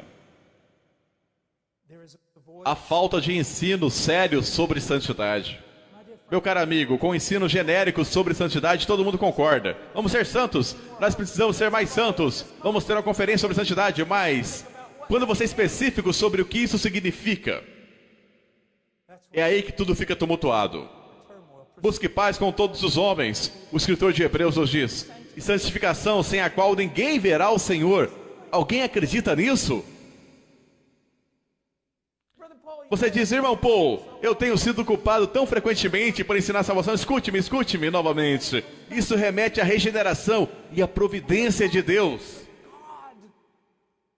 Se Deus verdadeiramente converte um homem, Ele vai continuar trabalhando nesse homem, através do ensino, bênção, advertência e disciplina. Ele vai certificar-se de que o trabalho que Ele começou será completo. E é por isso que o escritor diz: sem santificação, sem santidade, ninguém verá o Senhor. Por quê? Porque não existe crescimento em santidade. Deus não está trabalhando em sua vida. Se Ele não está trabalhando em sua vida, é porque você não é um filho. Veja as diferenças entre Jacó e Esaú. Amei Jacó, odiei Esaú. Porém Deus cumpriu suas promessas em ambos. Jacó foi abençoado, Esaú foi abençoado. Como Deus demonstrou seus julgamentos e ira contra Esaú e seu amor com Jacó? Eu vou lhe contar como. Ele deixou Esaú à vontade, sem exercer disciplina, sem piedade, nada. Mas ele espancava Jacó até a morte, quase todos os dias de sua vida. A disciplina amorosa, a correção de Deus para nos trazer a santidade. Agora, há tanto ensino sobre isso, mas deixe-me dizer isso. Rogo-vos, pois, irmãos, pela compaixão de Deus, que apresentei os vossos corpos em sacrifício vivo, santo. Romanos 12:1 continua no segundo. Seus corpos, por que ele diz corpo? Eu acredito que para evitar toda essa super espiritualidade. Bem, eu dei a Jesus o meu coração e você não pode julgar um livro pela sua capa. Bem, a verdade é que você pode julgar um livro pela capa. Jesus nunca disse que você não poderia julgar um livro pela capa. Ele disse que você não poderia conhecer a árvore pelos seus frutos. E se você pensa que deu-lhe seu coração, então ele vai ter seu corpo. E vou lhe contar o motivo. O coração, meu amigo, não é um músculo de bombeamento de sangue. é o fruto da imaginação de um poeta. Ele refere-se à sua verdadeira essência, ou centro do seu ser. Não me diga que Jesus tem a sua real essência e o centro do seu ser, e isso não afeta o seu corpo. Isso não vai acontecer. E então o que nós fazemos? Nós vamos às Escrituras, o quê? Legalisticamente não, extraindo inferências não, apenas baseando-se nos mandamentos das Escrituras. Sobre o quê? Eu não concordo com tudo que os puritanos disseram, mas eu amo os puritanos, e uma das razões por que os amo é que acredito que eles honestamente tentaram colocar tudo nas suas vidas abaixo do senhorio de Jesus Cristo. Suas mentes. Porque eles terem escrito 800 páginas de livros sobre o que eu devo pensar de acordo com as Escrituras. O que não deve entrar na minha mente de acordo com as Escrituras. O que eu devo fazer com meus olhos. O que deve entrar por esses ouvidos. O que não deve entrar nesses ouvidos. Como a língua deve ser dirigida. Qual deve ser a direção da minha vida. Sim, eu vou te assustar até a morte. Como eu devo me vestir? Agora eu tenho que ser cuidadoso aqui. Eu não quero criar inferências. Meu querido amigo, minha esposa diz assim: se as roupas não são uma moldura para o seu rosto, pelo qual a glória de Cristo é manifestada, então é de Deus. Mas se suas roupas são uma moldura para seu corpo, é sensual e Deus odeia. Disse-o bastante? Agora, eu posso falar tudo sobre santidade. A santidade não é apenas uma expressão exterior, mas nós nos tornamos um povo que usa a obra do interior do Espírito Santo como uma desculpa para dizer que nada vai acontecer pro lado de fora. E isso não é verdade. Alguns jovens dentre vocês clamam, provavelmente mais do que eu, para que o Espírito de Deus preencha-os e trabalhe em vocês. Mas é necessário apenas meia hora de televisão para entristecê-los de tal forma que ele estará a quilômetro de vocês. 99% pura, 1% esgoto, eu não bebo. Uma vez eu estava tendo lutas e Leonard Ravenhill estava conversando com um querido amigo meu que estava dizendo: irmão Leonard, um rapaz, o irmão Paul, ele está realmente tendo lutas. E ele mandou um folheto e eu ainda tenho aquele folheto. Eu nunca vou me desfazer daquilo. Ele dizia: outros podem, você não. Eu não necessariamente concordo com tudo. Escute-me, rapaz. Eu não vou a shoppings. Eu não vou, não porque sou mais santo do que você, é porque eu sei quem eu sou. Existe a história de um dos mais refinados e melhores violinistas da Europa, tocando em seu último concerto, um homem velho, e quando ele terminou, um rapaz andou até o violinista e disse: Senhor, eu daria a minha vida para tocar como você. E o velho homem disse: filho, eu dei a minha vida para tocar como eu. Eu quero o poder de Deus em minha vida, então algo tem que ser abandonado. Eu quero conhecê-lo, então uma separação deve acontecer. Deixe-me dizer uma coisa, jovem, todo mundo está andando por aí, todos os seus pequenos retiros e encontros grupais e cantando cubaná e tudo mais. Talvez você tenha que ficar sozinho no deserto com Deus e jejuar por 7 dias de joelho e estudando o livro de Salmos. Apenas ficando a sós com Deus, pertencendo a Ele. Para ser um homem de Deus, deve existir um senso onde algumas vezes até sua esposa, que é sua própria carne, uma com ela, ela olha em seus olhos e sabe que não pode ir aonde você está indo. Existe silêncio acerca da santificação. Eu penso, não se una a descrentes, porque qual parceria há entre retidão e iniquidade? Nenhuma. Ou qual companheirismo tem a luz com as trevas? Nenhum. Trevas é o oposto da revelação de Deus. Ou que harmonia Cristo tem com Belial? Nenhuma. Ou que tem o crente com o descrente? Nada. Ele diz, saia do meio deles. Saia do meio do quê? Saia do meio da iniquidade, trevas, tramas satânicas e da vida e mundanismo do descrente. Saia disso.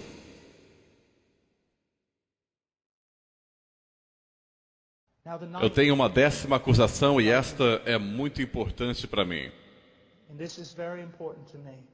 Sendo um homem mais velho, com uma família jovem, eu não havia me casado até os 30 anos de idade. Minha esposa teve algo como um pequeno tumor cerebral nos primeiros anos e não podíamos ter filhos. E então, louvado seja Deus, uma criança nasceu. E depois outra, e depois outra, e depois, quem sabe? Risos. A psicologia e a sociologia têm substituído as escrituras no que diz respeito à família. Meus queridos amigos, pastores e líderes, pensem nisto. Nossas igrejas, ou nossos cultos dominicais, melhor dito, são tão cosméticos. Apenas porque parece haver uma adoração bonita em um sermão que foi legal e as pessoas parecem movidas. Isto não é evidência. Eu vou lhes dizer o que é evidência. A casa, os casamentos, as famílias. Juízes 17:6. Naqueles dias não havia rei em Israel, cada qual fazia o que achava direito aos seus olhos. Se eu converso com as pessoas, porque eu converso com várias, e encontro um homem de Deus que criou filhos reverentes a Deus, eu vou e me apego a ele. Mas na maioria dos casos, sabe o que eu descubro? As pessoas com quem eu converso na igreja são todos ligados a fábulas profanas de sociologia, isso e aquilo e qualquer outra coisa. Cada qual o que acha mais reto e não conseguem se dar conta disso. Mas sempre que tem a oportunidade de encontrar um homem e uma mulher que adequaram a si mesmo e a sua família de acordo com as escrituras, a diferença é esmagadora. Quando estou em um avião, adoro fazer isso. Homens sentam ao meu lado e depois começam. O que você faz? Ah, eu sou casado. E eles? Ah, o que mais você faz? Ah, eu sou o pai. E o que mais você faz? Bem, se tiver algum tempo livre, eu prego um pouco.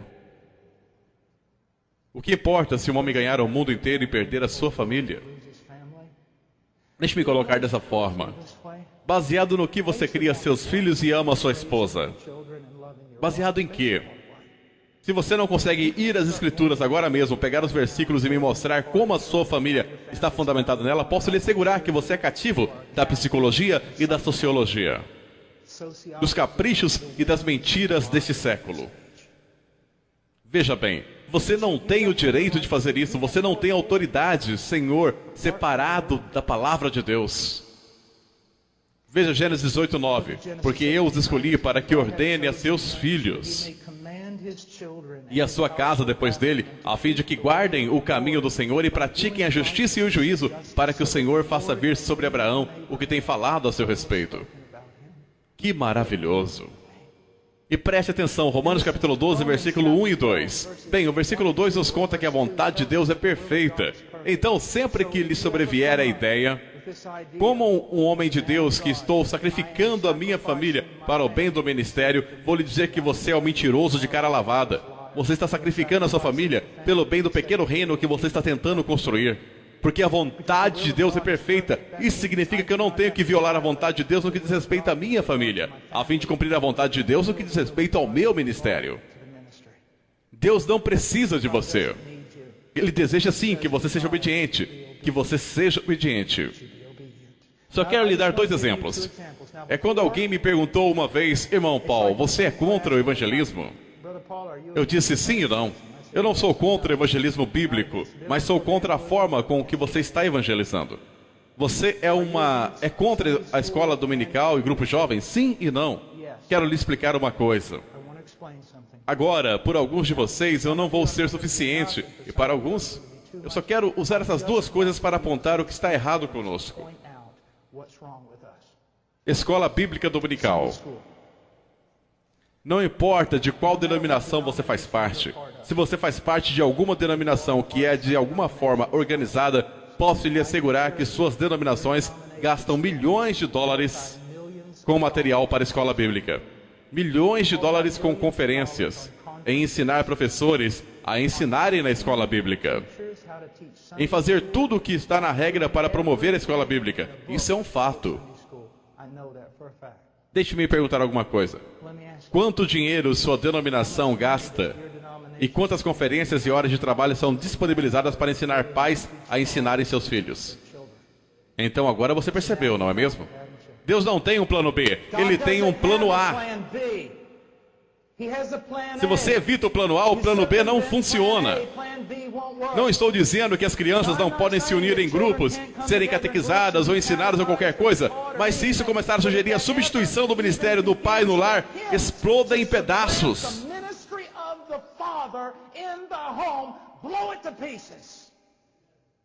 Entende o que estou dizendo? Olhe apenas para este pequeno exemplo.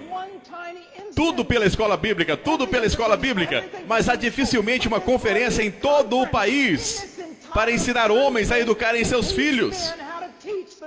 Na maioria das vezes, a escola bíblica não é nada mais do que entretenimento, pois o professor de escola bíblica não tem a autoridade para disciplinar seus filhos. E ainda que tivesse, não fariam, pois não acreditam nisso.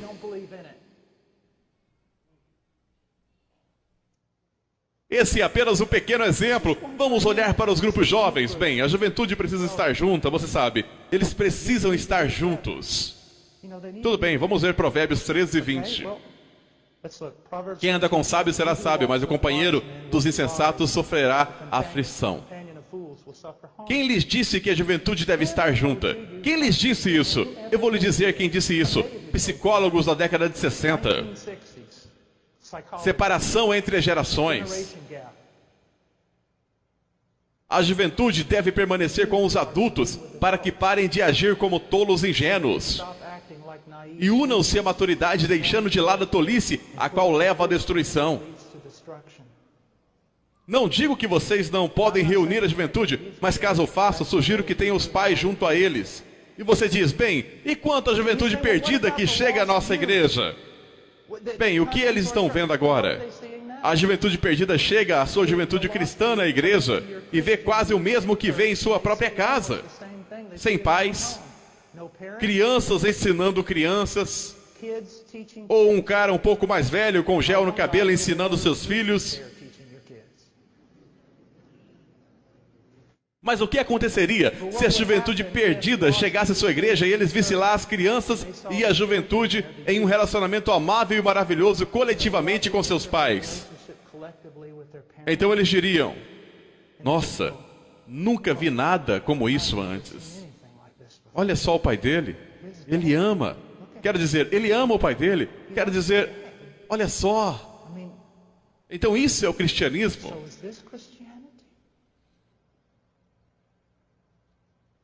Veja, meu querido amigo, vamos dizer, eu não sou médico, mas um homem vem a mim com um sangramento na testa e diz, irmão Paul, já fui a todos os lugares, ninguém consegue diagnosticar o meu problema. Eu digo, bem, eu não sou médico, mas vou segui-lo por 24 horas. E eu noto que sempre que o relógio soa, soando 1 hora, ele bate em sua própria cabeça com um tijolo uma vez. Soando 2 horas, ele bate com o tijolo em sua própria cabeça 2 vezes. Soando 12 horas, ele bate 12 vezes em sua própria cabeça com o tijolo. Após observá-lo cautelosa e cuidadosamente, fazendo anotações por 24 horas, eu vou até ele e digo, sabe, acho que descobri qual é o seu problema. Não sou médico, mas acho que descobri qual é o seu problema. É patético dessa forma entre nós, igreja. Por que nossos filhos fazem o que fazem? Porque tudo é como um velho, querido santo. Alguém o questionou uma vez por que seu filho adolescente sair de uma moça jovem para um lugar reservado. E disseram, você não confia em seu filho? Ele disse, não, eu confio em meu filho. O que fez pensar isso? Eu não confio em seu pai. Eu não deixaria o pai dele sozinho com uma mulher que não fosse sua esposa. E tenho muito mais a perder que o menino. Tenho muito mais controle sobre minha própria vontade do que um adolescente com hormônios raivosos. O que o fez pensar que eu o deixaria? Nós violamos princípios bíblicos após princípios bíblicos, após princípios bíblicos. E depois imaginamos por que está tudo uma bagunça. Apenas uma passada bem rápida comigo. Vocês sabem que quando eu digo bem rápido, estou falando em alegoria ou algo assim. Ai, ai. Vá até 1 Timóteo.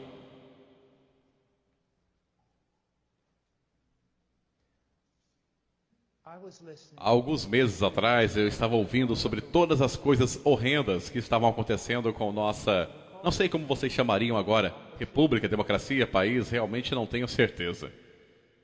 Estado socialista?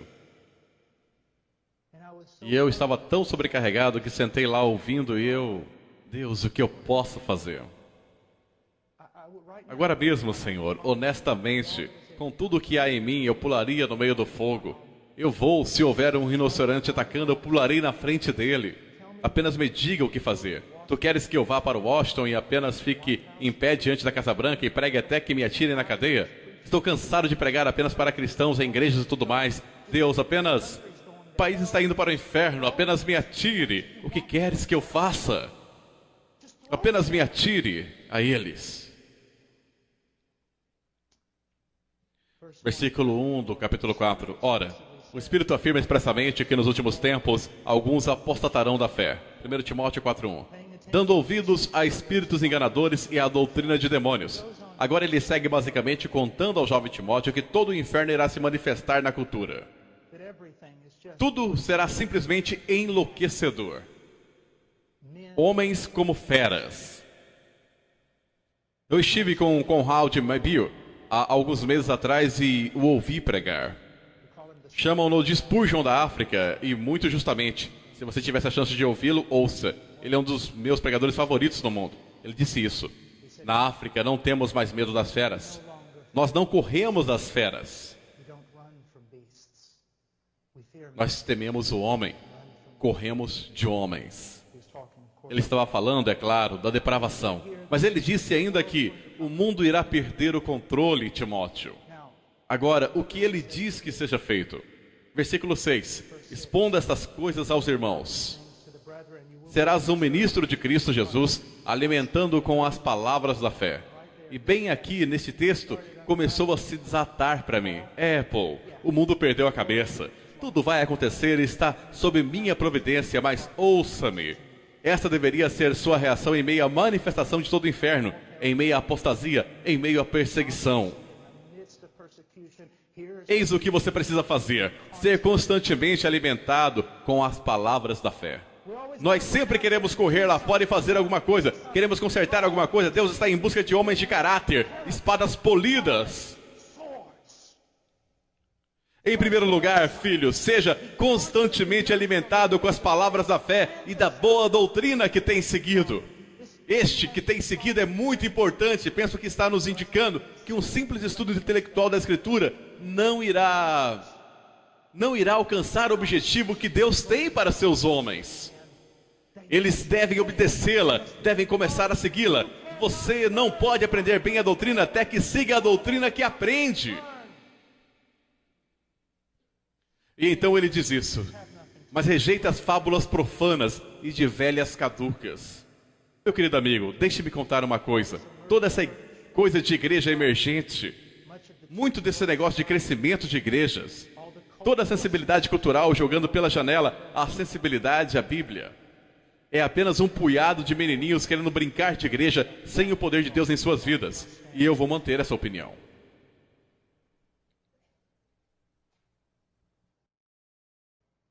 É um pouco menos que Davi tentando se ajustar à armadura de Saul.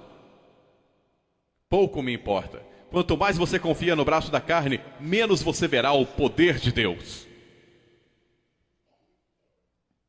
Ele diz: exercita-te pessoalmente na piedade. 1 Timóteo 4:7. Homem de verdade, você quer avivamento? Eu também. Entretanto, nós precisamos de um exército. Se espadas poderosas, se espadas flamejantes, lanças, espadas e armamento cairão do céu para que nós lutemos, então precisamos ser o tipo de homens que possam arcar com tais coisas, manejá-las e lutar com elas com bom caráter. Devemos nos disciplinar pelo propósito da piedade. Jovens, disciplinem-se a orar. Disciplinem-se a leitura sistemática das Escrituras, de Gênesis a Apocalipse, diversas vezes. Diversas vezes. Disciplinem-se do seu discurso, disciplinem-se nas companhias que mantém, disciplinem-se no seu deitar e no seu levantar. Isso é uma guerra. Discipline-se. Jovens, posso lhe dizer uma coisa: a menos que você seja uma exceção, nascido na geração que você nasceu, se você tem menos de 30 anos de idade, aliás, até mesmo menos de 40, você provavelmente carece de disciplina, porque você nunca foi obrigado a trabalhar, você nunca teve que trabalhar por sua comida, e seus pais nunca o fizeram trabalhar tanto até seus ossos chorarem.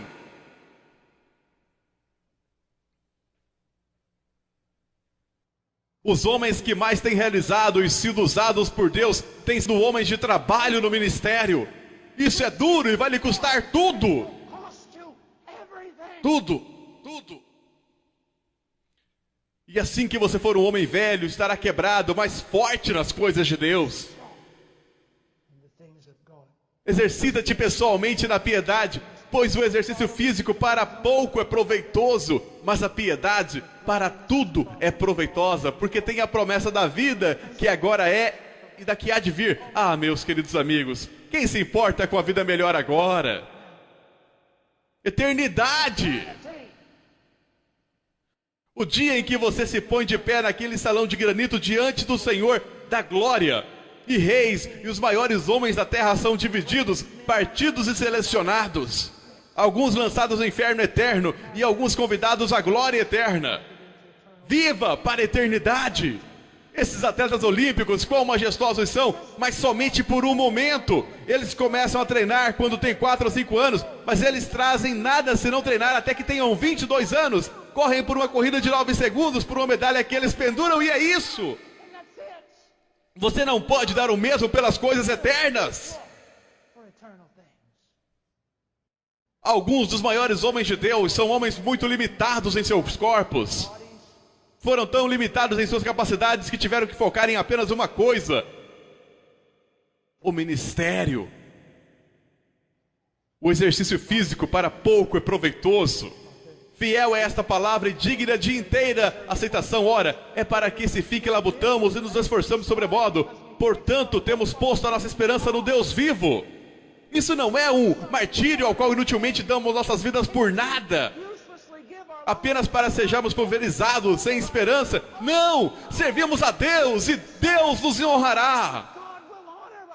Nós colocamos nossa esperança nisso e isso nos dá força. Força!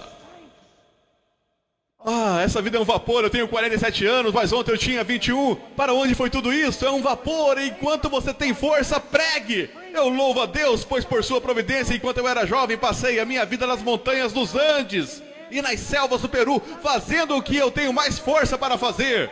Enquanto você é um jovem, enquanto há força em você, trabalhe com toda a sua energia. Pegue aqueles estúpidos jogos de videogame que você tem e esmague-os com seus pés. Jogue a TV pela janela. Você foi feito para coisas maiores do que essas. Se você é um filho do rei, nada nessa terra pode satisfazê-lo. Nada. Ordena e ensina estas coisas. Agora há muito aqui, mas olhe no versículo 15. Medita essas coisas, ocupa-te delas, para que o teu aproveitamento seja manifesto a todos. 1 Timóteo 4,15. Vamos dizer que uma mesa de madeira, meu filho derrama um copo da água. E pela lógica da natureza, as leis que Deus colocou nela, a água acumula um pouco na mesa, o suficiente para que você possa ver uma poça. Você passa por ali e diz: a água derramada na mesa é evidente para todos. Mas então passa por ali, pega uma toalha, passo sobre a poça de água derramada e a suspendo. E você diz: não vejo mais água nenhuma. Onde está? Foi absolvida pela toalha.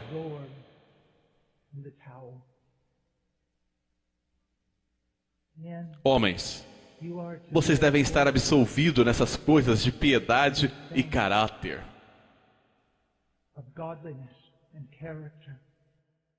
Homens, eu rogo a vocês, escutem-me, isso é muito importante. Vocês não são garotos de recado. Não é para vocês desperdiçarem seus dias limpando os narizes de crentes carnais. Dediquem-se aos seus estudos, bebam profundamente. Sejam tão absolvidos no conhecimento e na intimidade com Deus que as pessoas digam: onde ele está? Ele costumava ser um homem tão notável na cidade, um amigo de todos, uma figura. Onde ele está? Ele está ocupado nessas coisas.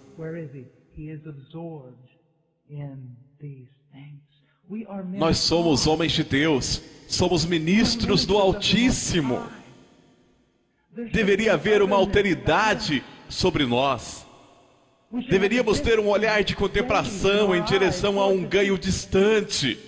A maior coisa que podemos fazer pelo nosso povo é sermos homens de Deus, ocupados nas coisas de Deus, para que quando abrirmos nossas bocas, a palavra de Deus saia. Na igreja que frequento, o Jeffrey Noblet é o pastor principal. Ele sempre se dedicou aos estudos, mas quando eu cheguei lá, conversei com ele, conversei com outros líderes. E sempre que alguém me perguntava alguma coisa, eu dizia: por favor, faça isso. Tomem o quanto puder do fardo do irmão Noblet e deixem que ele viva para o estudo com Deus.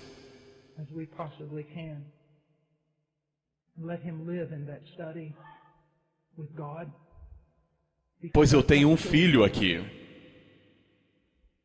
E o maior presente que aquele homem poderia me dar é estudar para se apresentar aprovado e vir ao púlpito no poder do Espírito Santo e proclamar: assim diz o Senhor, corrigindo e repreendendo, anunciando grandes promessas e advertências. Por favor, façam isso por mim. Pastor, por favor, faça isso pelo seu povo, porque ele diz: tem cuidado de ti mesmo e da doutrina. Continua nesses deveres, porque fazendo assim salvarás tanto a ti mesmo como aos teus ouvintes. Vamos acabar logo com isso. Esse versículo significa quase nada na comunidade evangélica hoje. Quantos pastores e pregadores você pensa que tomam isso seriamente? Eu preciso ter cuidado de mim mesmo para garantir a salvação para mim e para aqueles que me ouvem. Eu tenho uma pergunta, pastor. Quando foi a última vez que você examinou sua própria fé, a sua própria vida, para ver se você realmente está na fé? Para ver se você realmente o conhece. Veja, meu amigo, eu tenho grande certeza quando estudo minha própria conversão, quando a discuto com outros homens, quando olho para os 25 anos da minha peregrinação com Cristo, tenho grande certeza de o ter conhecido. Mas mesmo agora, se eu me desviasse da fé e fosse embora e continuasse naquela direção para a heresia e o mundanismo, essa poderia ser a maior das provas de que eu nunca o conheci, de que a coisa toda foi um trabalho da carne. Eu sei que eu estou dizendo, está sendo marcante para você. Você pensa: meu Deus, eu nunca ouvi tal coisa. Esse é o antigo caminho. Leia o Peregrino. Tem cuidado de ti mesmo e da doutrina. Persevera nessas coisas, porque fazendo isso, te salvarás tanto a ti mesmo como aos que te ouvem. Que Deus abençoe a sua igreja. Glória seja dada a Deus, Senhor. Obrigado pela oportunidade de fazer esse trabalho, Senhor.